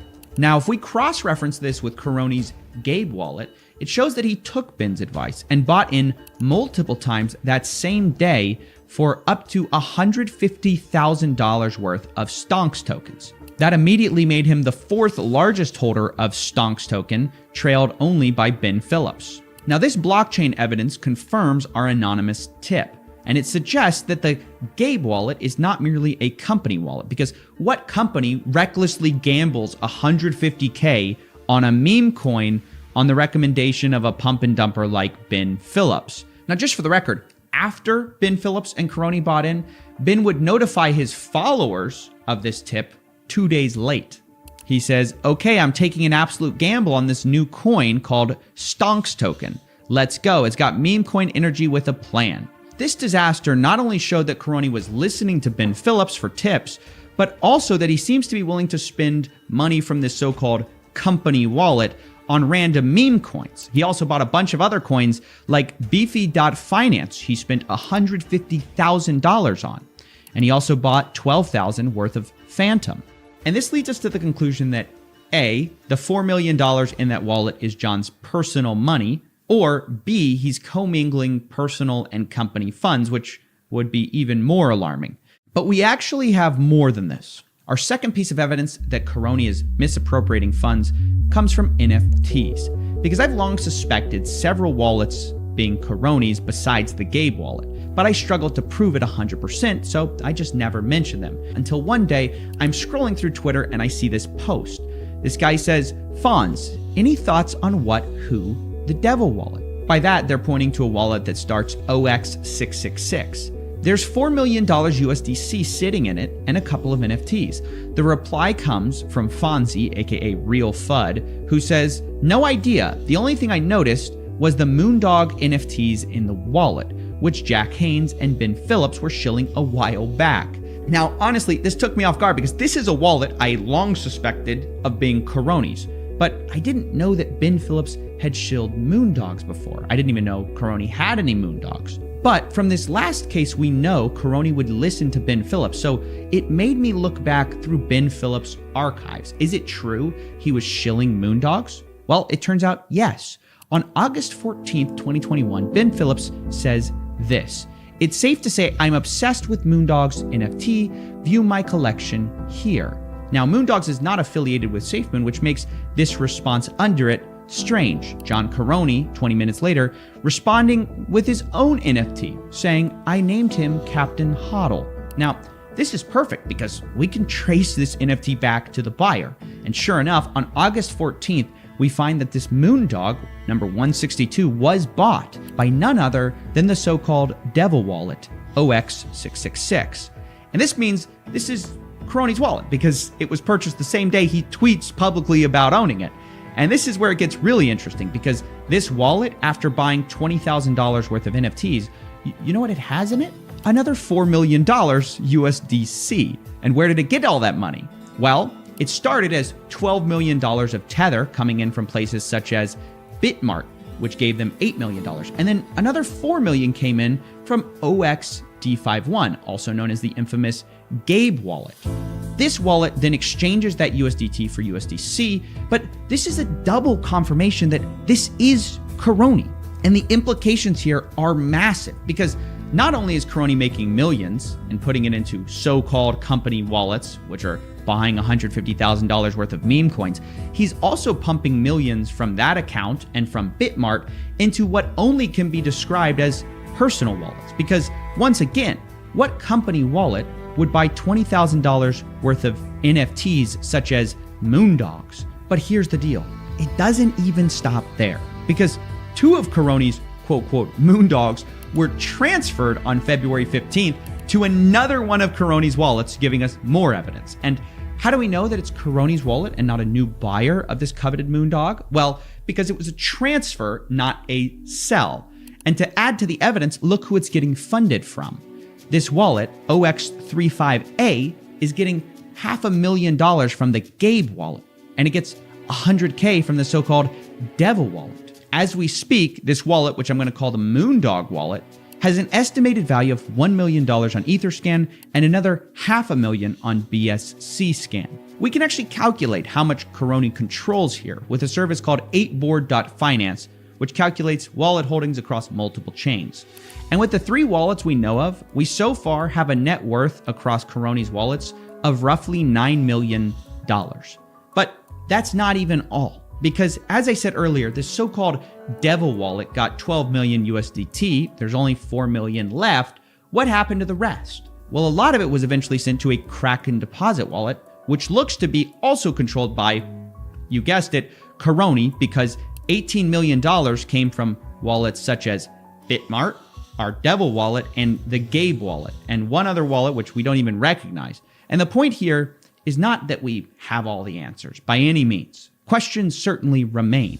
Like, for example, what is that $18 million being used for? If Coroni's using these wallets personally, what are the implications? Is it reasonable for a CEO to go from a trailer to being paid $9 million in 1 year while investors are down 90%, especially when that money appears to be coming from the LP? So I want to be clear, I'm the first to admit we need more answers, like why Coroni is cashing out $1 million at this Coinbase wallet, or why he's cashing out another $1 million at this Coinbase wallet, or yet another Kraken wallet, another $1 million.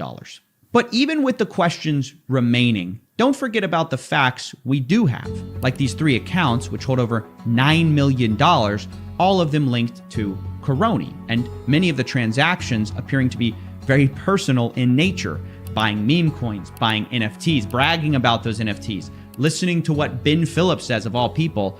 it all paints a very dark picture that Caroni is not the savior of SafeMoon like many believed, but rather, perhaps is just another hustler. That's basically it for this investigation. Pump the stock, and thanks for watching. Ladies and gentlemen, we have yet another crypto scam that I want to talk to you guys about today. We're here in the $10 million studio because I know you want the Lambo. You want the lifestyle. But, ladies and gentlemen, you got to be careful out there because there are wolves out in the crypto dark woods, okay? You got to be careful. Now, let's go to the board. I want to show you what happened today. Ladies and gentlemen, welcome to the $10 million studio. I'm your host as usual, and we're talking about a very sad story, okay? These guys came out with a $32 million rug pull. It's this DeFi 100 token, okay? But the worst part is well, maybe it's not the worst part. I mean, they just were honest. I'm gonna be straight up with you. A lot of scams, they're not honest. This one was. They linked after they ran away with everyone's funds. People put a ton of money into this new token called DeFi 100, as you can see right here. They left a note to everybody on their now defunct web page. The web host shut it down, so you have to go to an archive to see this. They said, "We scammed you guys, and you can't do about it. Haha, all you moon boys have been scammed, and you can't do about it. Devson." Now, I'm just going to be completely transparent with you guys. I spent yesterday hunting this person down to no avail. I mean, there are a lot of kind of dead leads all around. Even a guy got doxxed by somebody thinking that it was this guy. It wasn't. It was just someone who had forked the GitHub repo. It's a long story. But the point is that we have no idea who did this. It's a sad story in crypto when you have these projects get propped up by anonymous developers and people invest in them and they end up getting absolutely screwed. Look at this. What are you going to do? I mean, in some ways, I hate to say it, but he's right. I mean, what are you going to do? We have no idea who this was. It was an anonymous developer from the start.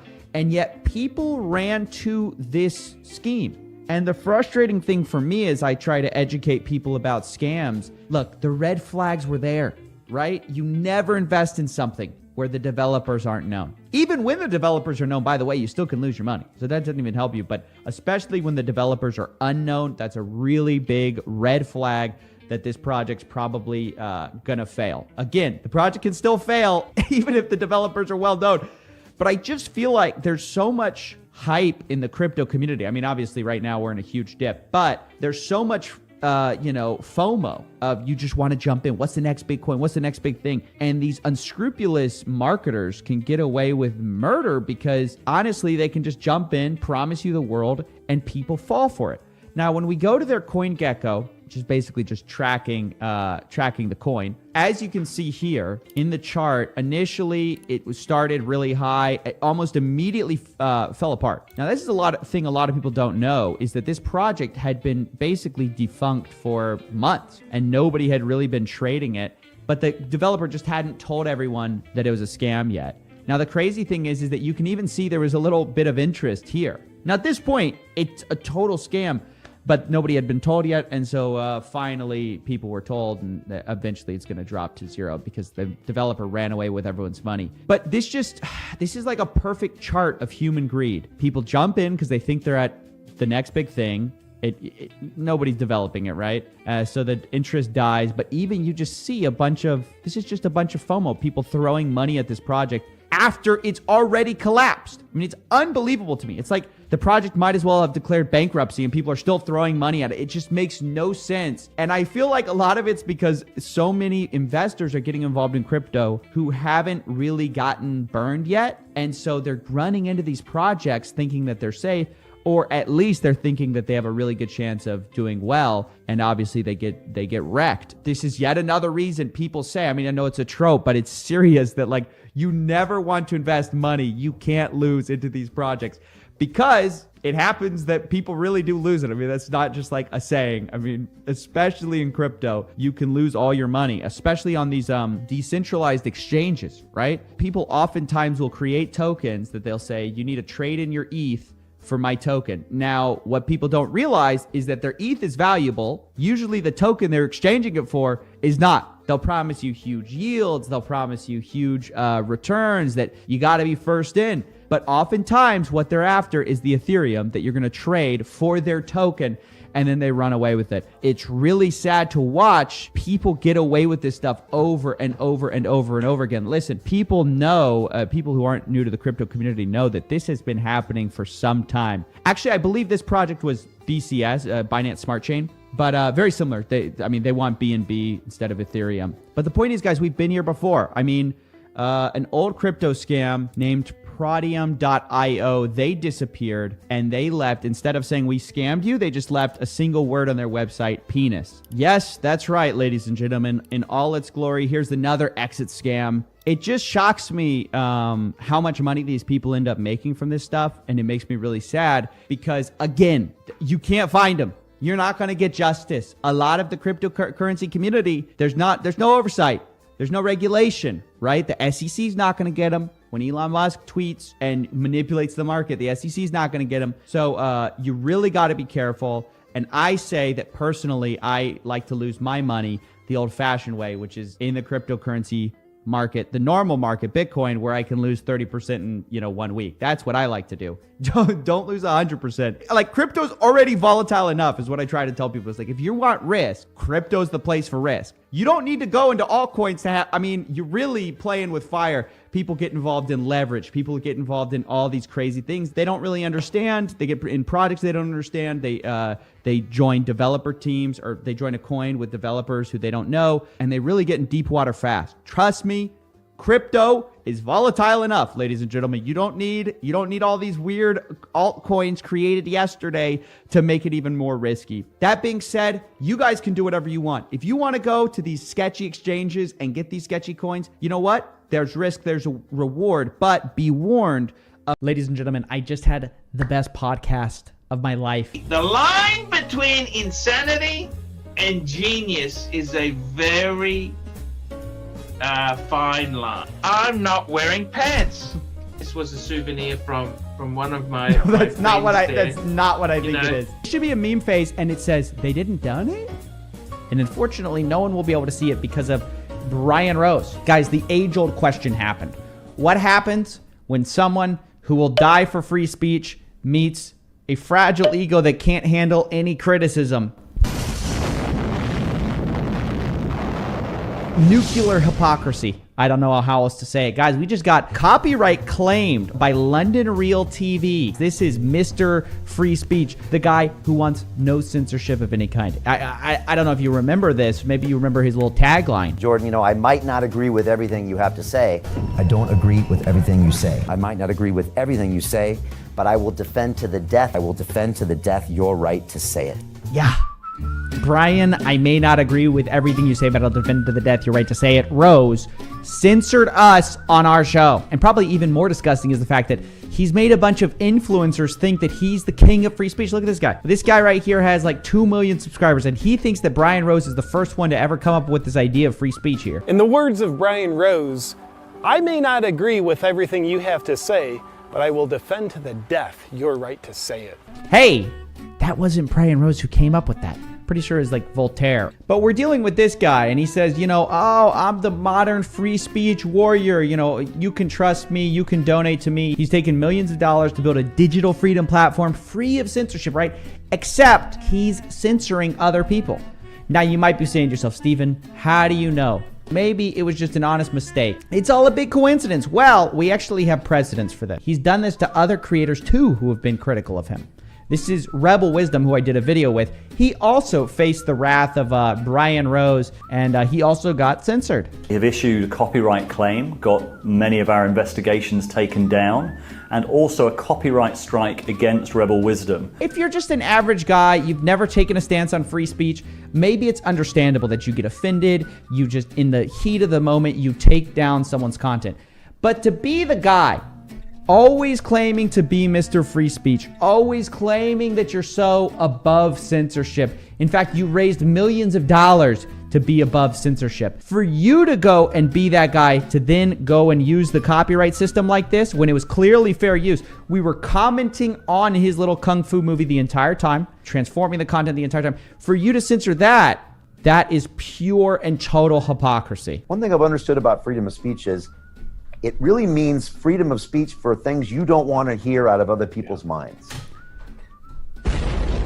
Brian! The sheer cognitive dissonance of these two stances is too much for me to bear, Brian. It's really easy to say, I can say what I want. But the question is, like you said, will you defend to the death someone else's right to say something you fundamentally disagree with? Guys, I don't know what else to say. I think we need a place free of censorship. I think YouTube's not enough, right? YouTube just lets anyone take down your video for any reason. I think we need something better. BitChute, no. Library, no. Storyfire, no. I think we need our own digital freedom platform. That's why today I'm just kidding. Wouldn't that be hilarious if we started our own rival digital freedom platform company, though, just to put up that one video of us making fun of Brian's karate movie? So yeah, I mean, I don't know if I need to call the cast or something like that. Let's get Daily Motion on the phone. Let's build this thing, huh? And look, you might be asking yourself, why would Brian do this? And I want to submit to you that I think that he actually doesn't believe in free speech at all. I think he's using it as a convenient tool. And I'm going to try to prove that to you right now, okay? Here's evidence one. Here's him saying that he studies like books about psychopaths and manipulation and power. He's going to endorse these two books that really no sane person would think, oh, this is a way to model my life. Here, listen to this. I read American Psycho. I read the book Pimp by Iceberg Slim, and I saw these as training manuals. Hey, Pimp and American Psycho? Or about, hey, spoiler, psychos. Bruh. That's what they're about. These are books to show the underbelly of society, not to show you how to treat people. If you guys don't know, Pimp by Iceberg Slim, a lot of rappers got inspired by him, like Ice Cube, all these Ice T's. They got inspired by Iceberg Slim. Iceberg Slim wrote this book called Pimp to basically document his experiences as a pimp and controlling women and controlling people.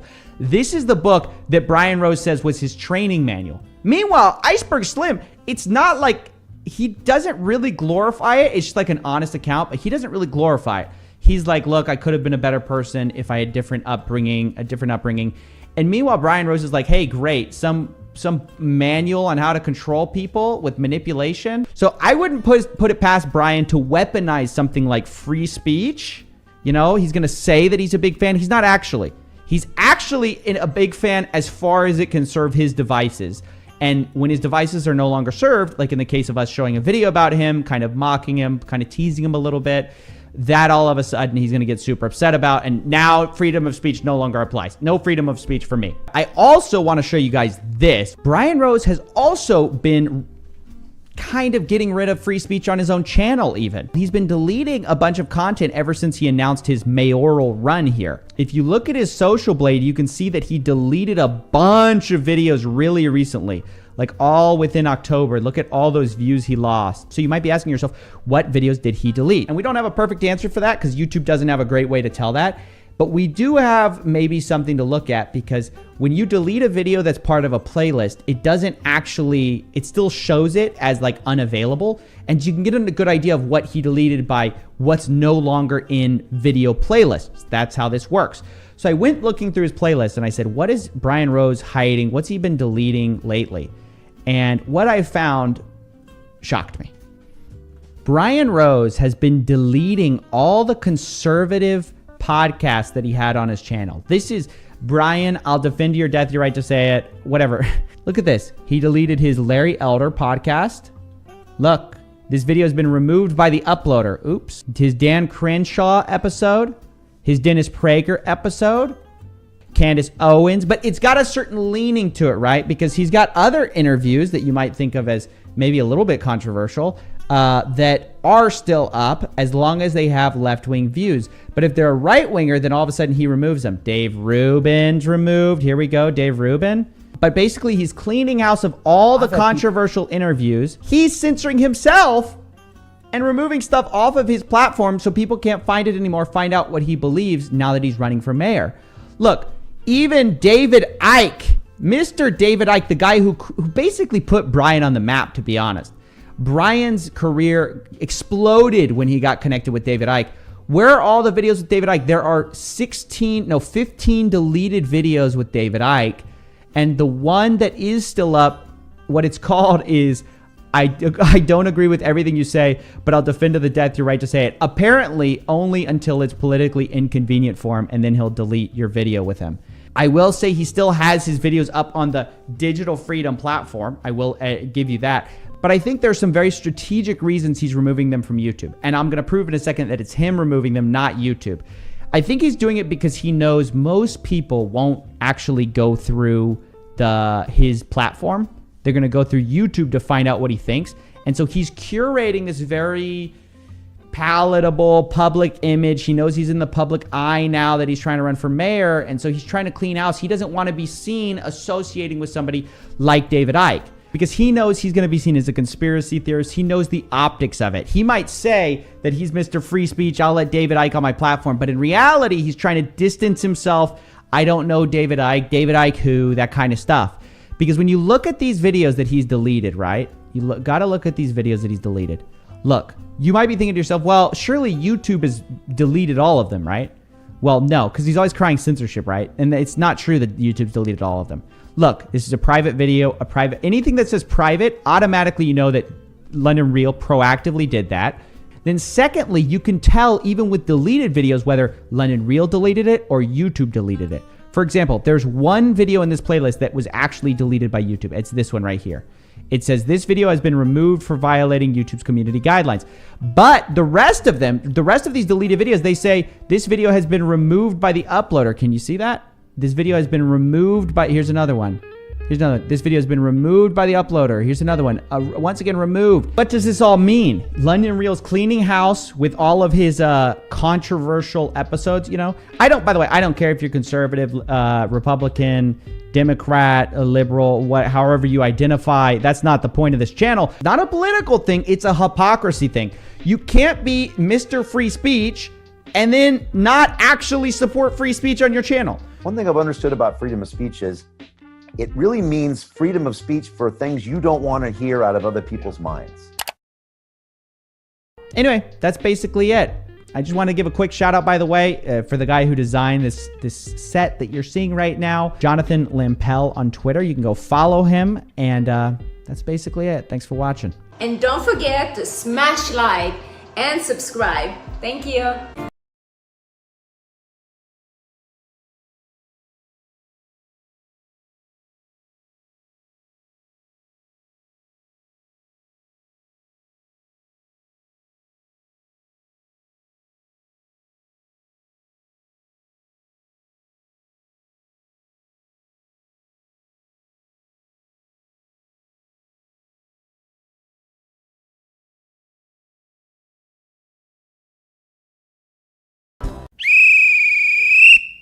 Boys, some of y'all are out here looking straight goofy when y'all submit these fraudulent PPP loans and you're not sophisticated, you're total amateurs, you're gonna go to jail for being such an idiot. So today we're gonna look at some of the dumbest things I've seen.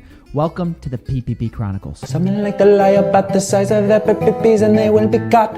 Oh, they will be caught. And if you have a small PPP, that is okay. But you must not lie to the government, not the government. Maybe a new girlfriend. Welcome to the PPP Chronicle. Ladies and gentlemen, welcome to the FBI building, where I'm going to just recount to you the fact that the FBI has now gotten involved with some of these PPP fraud cases. They have something called the Complex Financial Crimes Squad or something like that. It sounds much cooler than it probably is. Ladies and gentlemen, welcome to my presentation screen. We here at the FBI, $10 million studio. Now, today we're looking at Joshua Bellamy's criminal complaint. Joshua Bellamy is the former NFL player. He was a wide receiver for the Jets. So, brilliant man in the art of complex financial crimes. And how he got caught, he had something called Drip Entertainment LLC. And he was one of many people, 9 people were charged, submitting false documents and trying to get money for it from the COVID relief fund. And this guy got $1,200,000. Now, he got this at a time when he was broke. Apparently, when he got it, the $1.2 million, at the time in his personal account, he had a personal balance of $2.51. Now, I know what you're thinking. Poor guy. Maybe he needed the money. Well, he spent that $1.2 million in 2 months. Yeah, that's who we're dealing with. And was it on food? Was it on shelter? No. He spent it on custom jewelry, $57,000 on custom jewelry, $38,000 on another jewelry store, $5,000 at Gucci, $1,000. You guys get the point. He's trying to get the drip, and he got caught, and I don't feel bad for him about it. I mean, the level of this scam was so low. They're such amateurs at this little organization. Look at this. The purported company bank statement, which was submitted in electronic format, is a clear forgery. First, according to the document's file properties, the statement was created using PDF Filler, a program used to edit electronic PDF files. I bet the FBI people and all the people who investigated this were like, are you joking? You're trying to get one by us with PDF Filler? It was probably like the free version or something like that, and was modified using iText. Second, the statement is a recycled version of the same falsified Bank 7 statement used in other fraudulent applications submitted as part of the scheme. Oh my gosh. They're not even bothering to redo documents. They're just submitting the same stuff. But as if that's not enough, they then went and entrapped this guy. Dude, the FBI's crushing it. I'll tell them. This criminal complaint is just scathing. Apparently, an undercover agent posed as an associate and spoke with the guy, basically saying, hey, I can get you a second PPP loan. And you'd think this guy, this Jets wide receiver who just got $1.2 million from the government, fraudulently would say, hey, man, no way, dude. I can't do that. I'm not going to lie to the government in order to get more money. I've already stolen money from the government. But instead he goes, yeah, of course. Let's do it, right? How stupid can you be? Let me answer that question with his co-conspirator. His co-conspirator is a little smarter. It's a guy named Philip Augustine, who was investigated by the FBI. Now, this Augustine guy tried to claim, since he was just the hype man for this business, he tried to claim that, look, it wasn't his doing. He was a victim. It says that it was CHS2, who's just this other guy who's unnamed, who submitted the application from Augustine's house using Augustine's computer. Your Honor, it may have come from my computer. The fraud may have been found on my computer, but I did not touch my computer. In fact, he later told prosecutors that he was only providing documents while he was playing 2 games of pool and didn't know that any fraud was happening. Now, the problem with that was that they went and they checked his phone records. Like, these people think that the government's incompetent, which in a lot of ways it is, but they think that there's no such thing as telephone records. And basically, the telephone records paint a different picture, because this alleged victim and the guy preparing the documents were texting back and forth the whole time. And why would you text back and forth from the same room if one of you guys are playing pool? So it doesn't make sense. Not only that, his signatures match the same signatures from his bank records, from all his private records. And so they're like, yeah, you definitely did this crime. But now, because this guy lied to prosecutors, because he tried to cover up his crime and try to say, no, I was the victim. Look at this. In that interview, he falsely portrayed himself to be the victim. He might be getting prosecuted under obstruction of the investigation, which to me, I'm loving it. I'm all here for watching these scammers get exposed. You know, I love this stuff. Look, you lie to the government, you lie to the American people, you say you have these businesses that are saving jobs, you get paid, and then you go blow it all. Like, have you noticed it's a common theme with the PPP Chronicles that all these people, they don't just get the loan money and then go help the poor, right? They don't get the loan money and go feed puppies at the shelter. They get the loan money and spend it on custom jewelry. Like, these people have no shame. They don't even think they're going to get caught. They're too arrogant to think that they're going to get caught. And when they do, I love it. And just know, if you're out there scamming, they're going to catch you. These people are not dumb. While reading these case files, I was like, damn, boy, I didn't know they could do that. They're checking the text logs, the phone logs. They're checking, they're checking how many squares you use on the toilet. Trust me. These people know you better than you know yourself by the time they've investigated you. So don't think you're going to get away with it. You may get away with it for a little bit. You may be arrogant. You may be in your new Benz that you just bought thinking, oh man, I got away with it. let me apply for another COVID loan. No, dude, you just got away with it for now.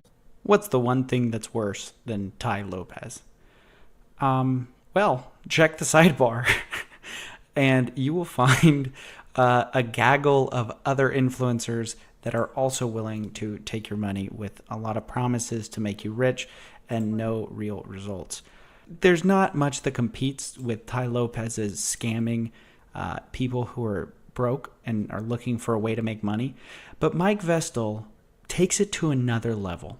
And he does this by having none of the skills. I mean, say what you want about Tai Lopez. He built the empire. He was one of the OGs. He had that viral marketing campaign.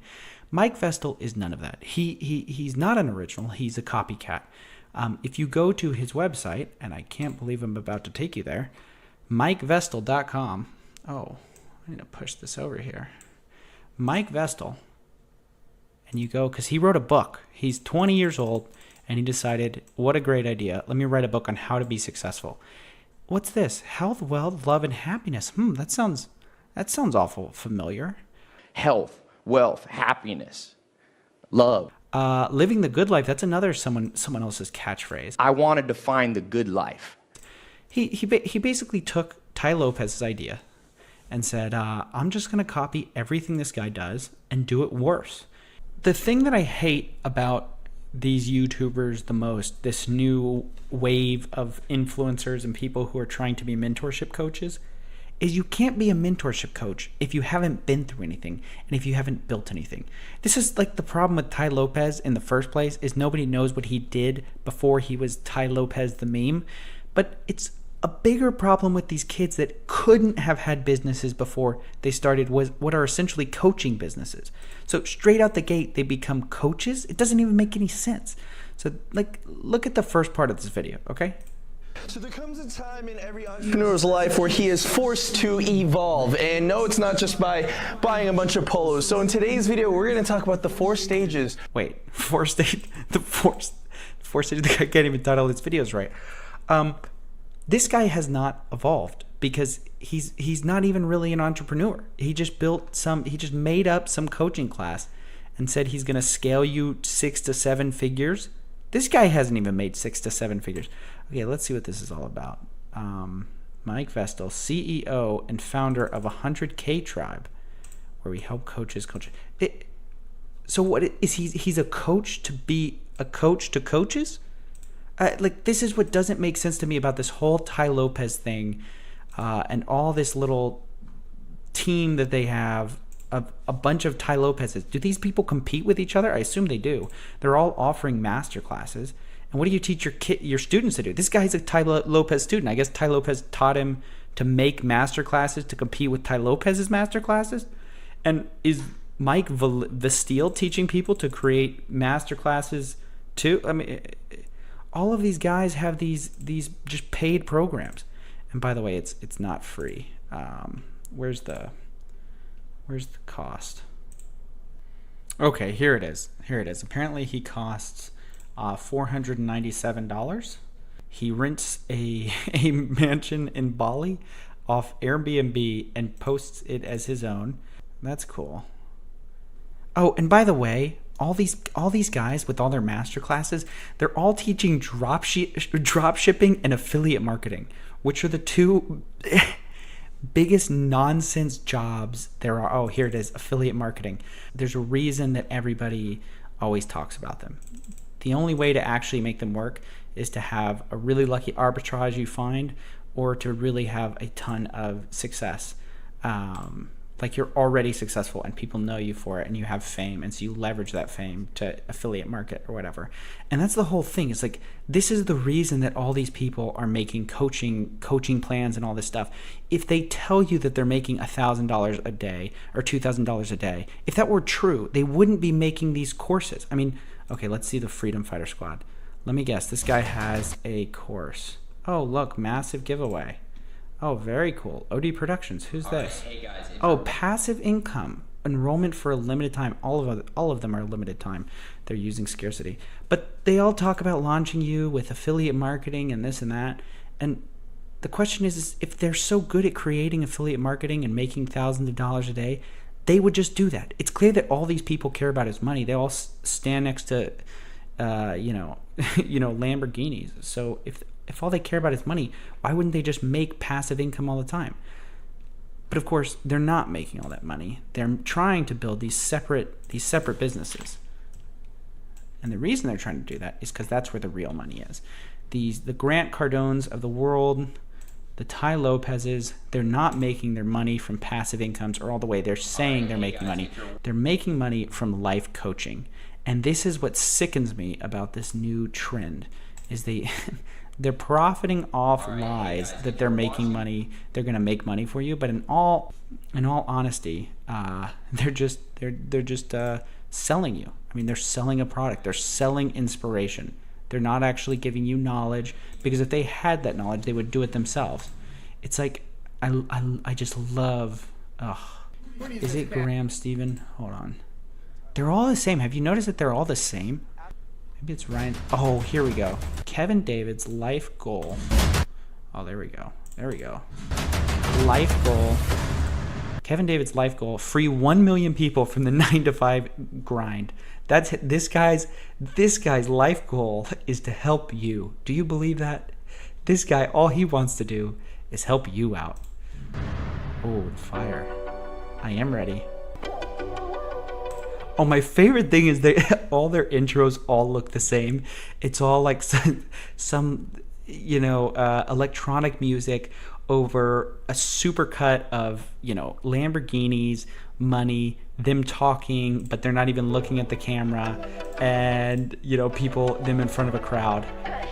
Oh, there we go. Yeah. Oh, man. Yeah. Join their giveaway today. Click here. Oh, wow. Yep. Yeah, let's see if we can go. Oh, millionaire by 21. That's the thing. It's like nobody has patience anymore. They want to be life coaches by the time how I made this, how YouTube pays me for viral videos. Viral videos? What viral videos? You have 4,000 views a video. Oh, man. This is hilarious. Anyways, it's just like...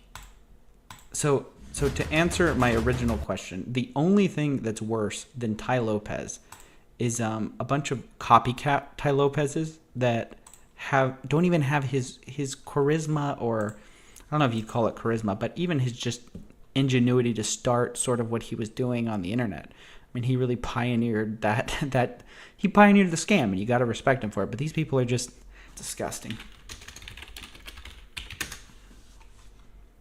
Here in my garage, like at least he had this. At least we got the meme. It's not even that funny. These people aren't even that funny.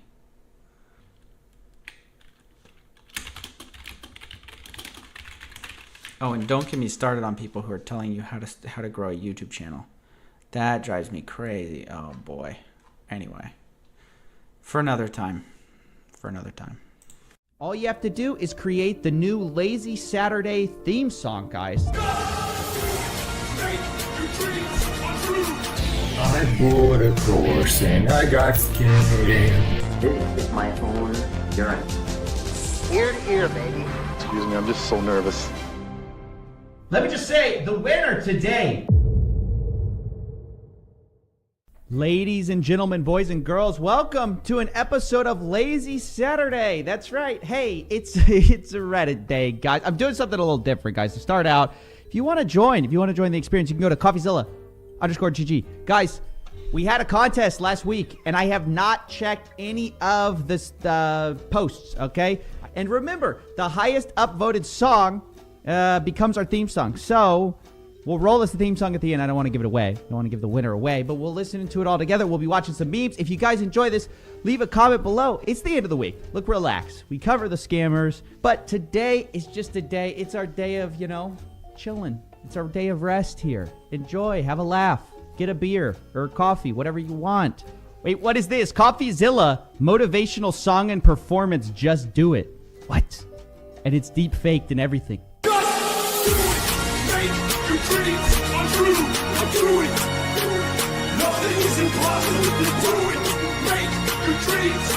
This is incredible! Coffeezilla making fun of fake gurus. Here we go. How are these deep fakes so good? That's a deep fake. What is this?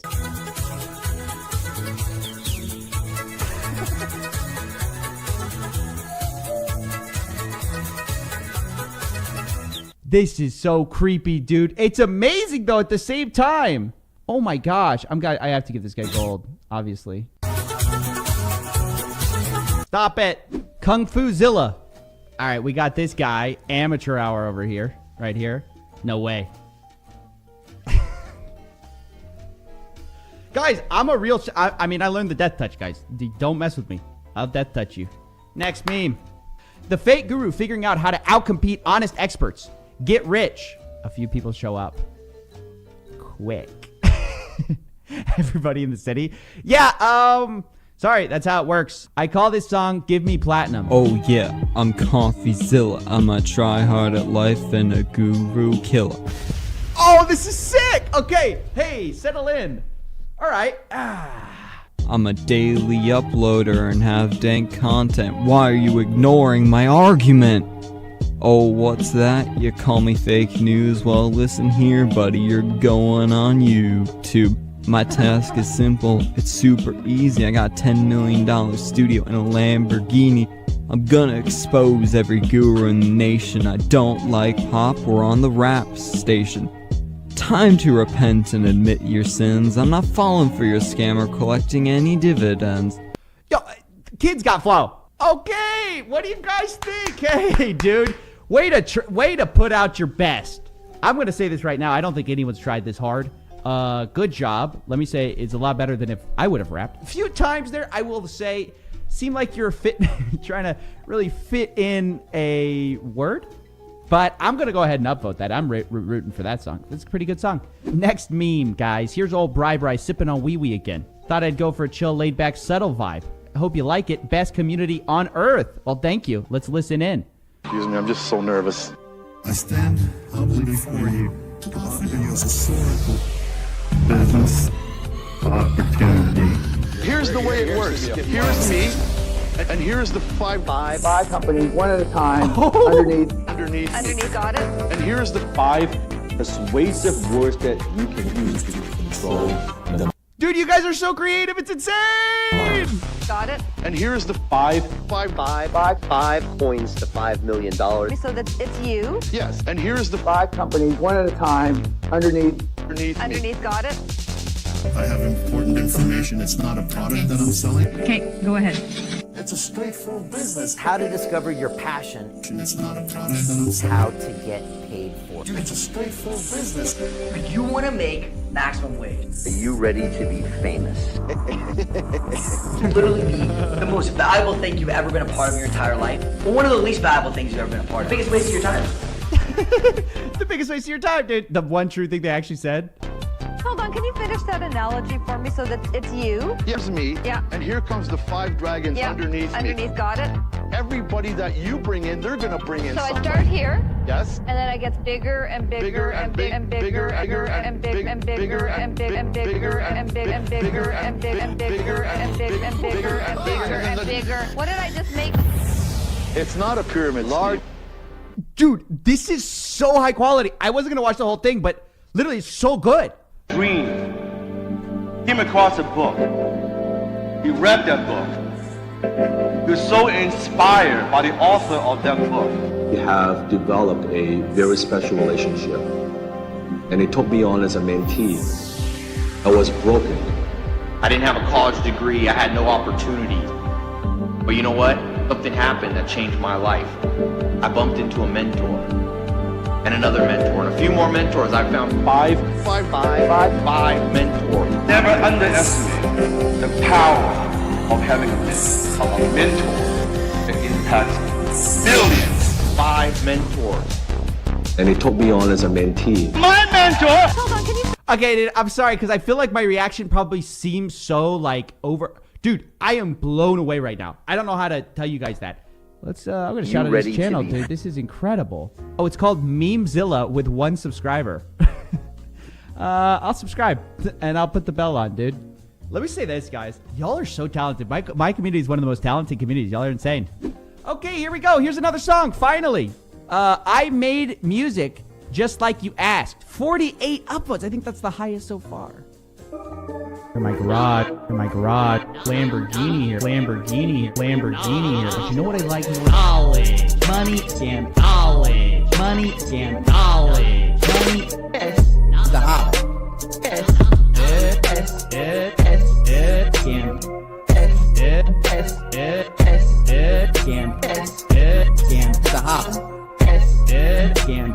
Wait, does it change?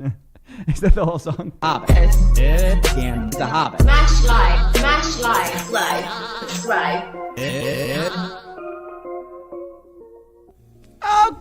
Okay. You know what? I'll share with you guys a little surprise. That is from our very own Ukrainian designer. So I feel like, I don't know if is that a conflict of interest for me? A little bit. He's our $10 million studio designer, also making beats. Pretty good. Insert policy name first. Brian Rose for mayor. Dude, is anyone voting for that man? I am dying to know the results when they come in. I want an exact number of people who voted for Brian Rose. I want to know who they are. My challenge entry for the Lazy Reddit Saturday theme song. Show me some love if you like it. Link to the YouTube video. Let's go.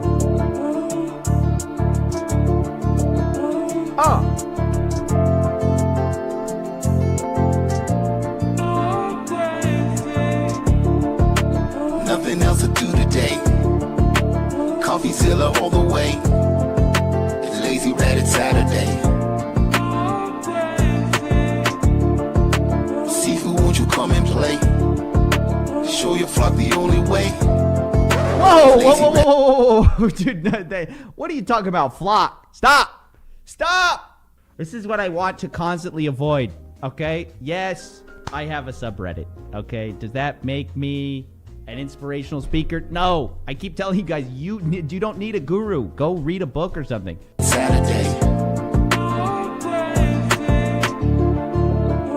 We will be okay.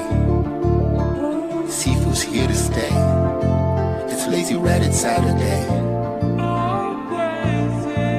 Actually, probably one of the best ones I've heard so far. It's so good. Congrats, man. Great job. That is an instant gold, my friend. Instant gold. Boom. Great job. Thank you. That was wonderful. This is my theme song submission. I'm new to this, so please show mercy. Okay. I'll be nice to you. But better be good. This better not be like a Rickroll or something. I bought a course and I got scared and it was just a piece of crap. I bought a course just to try it. Dang it, you got me to say to be nice before I started this video. It's like, okay. I hope that coffee don't mind it. It felt so wrong, it felt so right. Don't think I'm not broke for now. I bought a course and I got scared. Oh, this is an incredible thing, dude. I love this. You guys, I love it. I love the great submissions. I love the ones where you just go for it. And I'm going to upvote you, sir. What I'm about to share with you guys next is the one post that I have seen because somebody sent it to me. Coffeezilla on Wall Street. This is maybe the most incredible thing that I've seen. I don't know what you guys are doing, but y'all so talented. So what do you guys deep faked me into the Wolf of Wall Street? My name is Jordan What is this, dude? Belfer. The year I turned 26, I made $49 million, which really pissed me off because it was 3 shy of $1 million a week. How does this work? I don't know how any of this works. It's like magic. Okay, it kind of looks like me right there. That's like the one where most I was like, is this guy going to impersonate me with some with some deep fake? This guy is incredible. What is this, dude? All right, guys, that completes it. We've covered everything. Wow, I feel like y'all are insanely talented. Some of you are posters. We already knew that, and I'm sure that's going to continue to be the case. But don't you stop doing you in the back. If you're posting memes, that's all right. That's what we like, dude. Let me just say, the winner today is gonna, of course, be Memorable Pro. Actually, the Ukrainian designer. I don't know if is that insider trading. Like, is that fair that this guy won? I don't know, but he's gonna be our subreddit theme song for now, guys. Let's listen again into it. Okay, this is what you guys chose. Yeah, don't ever tell me that I don't listen to you guys because this is now our theme song. For my garage, Lamborghini here, Lamborghini here, Lamborghini here. But you know what I like more? Knowledge, money, and knowledge. All right, I can live with it. It's a nice thing. I hope you enjoyed this video. Hey, you. For this next week on Subreddit Saturdays, I want to hear from you guys who've lost money with scammers. Tell me your story. And, of course, I will make some contest rules. I don't want to tell you what the rules are until we start because I don't want to, like, influence y'all's answers. But just put in your biggest scam story, who you lost money to. Tell me what happened. And, I'll decide then who gets platinum, whatever. Same kind of rewards as usual. But if you want to join, if you want to participate, if you want to win imaginary credit, join Coffeezilla_GG, r/Coffeezilla_GG. Great community over there. 1,500 people strong already. It's where the party's happening at. And honestly, some insanely... Let me just ask you, what do you think makes you guys different? I mean, there's just so many services out there. Raging Bull really is the best place you can go to learn about trading stocks. These are actual guys who are in the markets trading every day. Ah, yes, the beautiful power of hindsight. Ladies and gentlemen, we're about to take a look at the Millionaire Roadmap Miami Mastermind. A little ad back in the day because I want to set up the whole stage for you.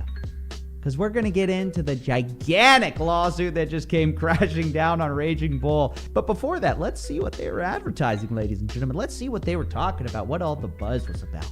Raging Bull is a couple of educators, so-called educators, that are going to teach you how to trade stocks, guys. How to trade penny stocks, how to trade options. For you, but I can tell you this much. If you don't take that leap, it's not going to happen. This is Jason Bond. He says he's a former teacher, but he quit all that after he made tons of money in the stock market, got himself out of debt, and now is ready to teach you.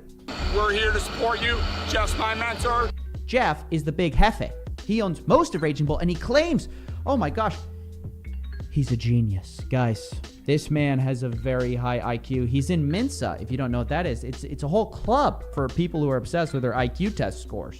And his pitch is that he also can make you wildly profitable in the stock market, ladies and gentlemen. In fact, they were pitching something during COVID, and they were saying, hey, during COVID, you can make those pandemic plays that are going to make you a lot of money. That's what they called them, pandemic plays. And we'll get into how that went in a second, but let's finish this off real quick. I taught all of that to Kyle. He's made over $3 million. His top is on the plane. We are so proud of those accomplishments. We are going to make sure that we give you our best. Get in the Millionaire Roadmap. I want to see you on this jet with us next time. It's hey, let's get on the jet, boys. awesome, and you can totally do it. Okay, so remember this. Freeze frame here. The founders of a company called Raging Bull tout themselves as expert stock traders who teach customers how they too can become millionaires. The Millionaire Roadmap. Marketing emails said they found a hidden bull market in the COVID-19 pandemic. Federal regulators, aka the Federal Trade Commission, say the company operators have defrauded customers out of more than $137 million over the past 3 years. And the coronavirus-fueled economic crisis hasn't tempered their reckless efforts to dupe vulnerable investors. Oh my gosh. So currently they're being sued. Just came out today, the news. Holy crap, boys. This is a big one. And here's the big news, right? Because these guys, all these traders, most of their pitch, I mean, I would say 100% of their pitch is reliant on them being successful themselves, right? Because who would buy it from someone who's not a successful trader? So they all say, I'm such a hot shot. I made $250,000 in 6 months, or, $3 million in 2 years, or whatever it is. They all tell you that, and they tell you, you can be like me. I have a proven, path to success. But let's look at the truth. See, the Federal Trade Commission did some digging. Here's what they say. In one of my favorite sentences from the lawsuit, Bishop has incurred, and this is Jeff Bishop, the genius Mensa guy. Oh, he's so smart. He incurred substantial and persistent losses as a result of his own stock and option trading activities. He's a loser.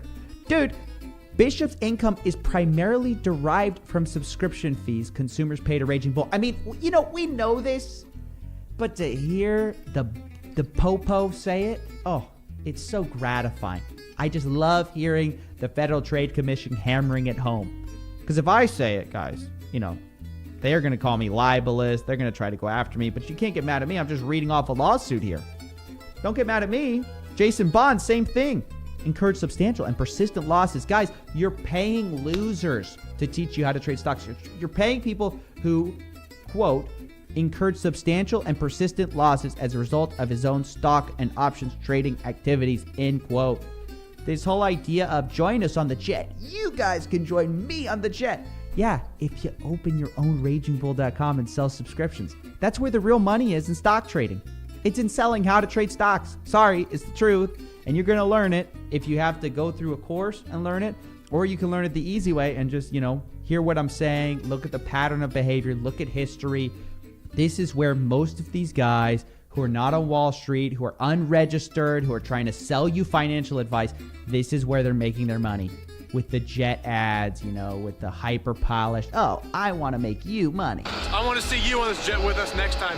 I want to see you on the jet. Loser. Just is what it is, guys. It's my opinion. But here's the crazy thing, okay? Before this came out, you couldn't find hardly anything negative about these guys. Why? Because their endorsements were so huge. All the big people talking about them were all saying glowing reviews. I don't know if you know this, but Jordan Belfort, the sales guy, the guy who actually got convicted of fraud for stock stuff. Yeah, actually, he launched a product with them after getting out of jail. Okay, get this. So he went to jail for getting in trouble with the penny stocks thing and investors and losing the money. He gets out of jail for that, waits a few years, and then all of a sudden goes back with Raging Bull. Now, I'm going to give him credit. It was a free product, but it was a tripwire product. Don't get it twisted. That was so you would buy more in to the $137 million fraud. He perpetuated it. He endorsed it. He should be ashamed of himself. And you guys should remember that the next time you're thinking of taking Jordan Belfort's advice. Oh, he's such a nice guy. The guy is a shark. Let's be real. Speaking of sharks, by the way, you know who else is a shark? And a bad one at that. Damon John. Yeah, remember the days we thought sharks were like, skeptical businessmen? No, they're actually for hire. Check this out. Gals, I'm Jason Bond, here with a man who needs no introduction. Remember, this is a guy being sued from the Federal Trade Commission for fraud whatsoever. Damon John from ABC Shark Tank and the founder of FUBU. He started off his life as an educator, and I wanted people to realize that I can communicate with this person and they're going to be able to educate me and show. What was he? Was he an elementary school teacher? Was he a high school teacher? Either way, how does that qualify him to teach stocks? Damon John seems to think you're a teacher. You're qualified to go do rocket science later. What the hell's wrong with this guy? Did he not vet Jason Bond at all? Show me step by step on how to improve my life. As a trader, just this year alone, over $500,000 trading part-time. Guys, let me remind you, persistent and substantial losses. Over $500,000 trading. By the way, Bond isn't his last name. He named himself that because, it sounds nice. Stocks and bonds, Jason Bond. Anyway, this is what the gurus all do. Being a school teacher and now transforming my life to where I am today, that's a powerful move for me. Big career move. I went from a school teacher to being sued by the Federal Trade Commission. Moving up in the world. And I'm so happy that you're showing, my family all these things that they can do. And more importantly, I'm happy that you showed me because I'm doing it now as well. Guys, Damon John was paid for this endorsement. It was not, out of the kindness of my heart, I just like you. He was paid to do this. This is how social proof works. You think these guys just get endorsed by these crazy people? No, they pay for it. In 2020, you can manufacture all the social proof you want from anybody you want. You can get a Kevin O'Leary cameo. You can get the Titans of Trade with Damon John. It's embarrassing. Reason why I flew Jason out here, because after I realized that I was overlooking so much opportunity in the market, and I do know stocks very well, and I have excellent financial advisors. Yeah, I think that's where we're going to end it, guys. Credibility of Damon John destroyed. Credibility of this man, I'm not sure he ever had it. Credibility of Jeff Bishop sustained substantial and persistent losses. Credibility of Jordan Belfort also down the tube. It's a bad look, but a good lesson. Good lesson in these stock traders, these unregistered people. Do yourself a favor. Go get someone who's qualified to do what they're doing, or learn to do it on your own from free resources. Save yourself tons of money. As you can see, turns out it's pretty easy to take people's money. With a slick grin, some crazy claims, and a few endorsements from some friends. That's all for now. We'll see you next time. And don't forget to smash like and subscribe. Thank you.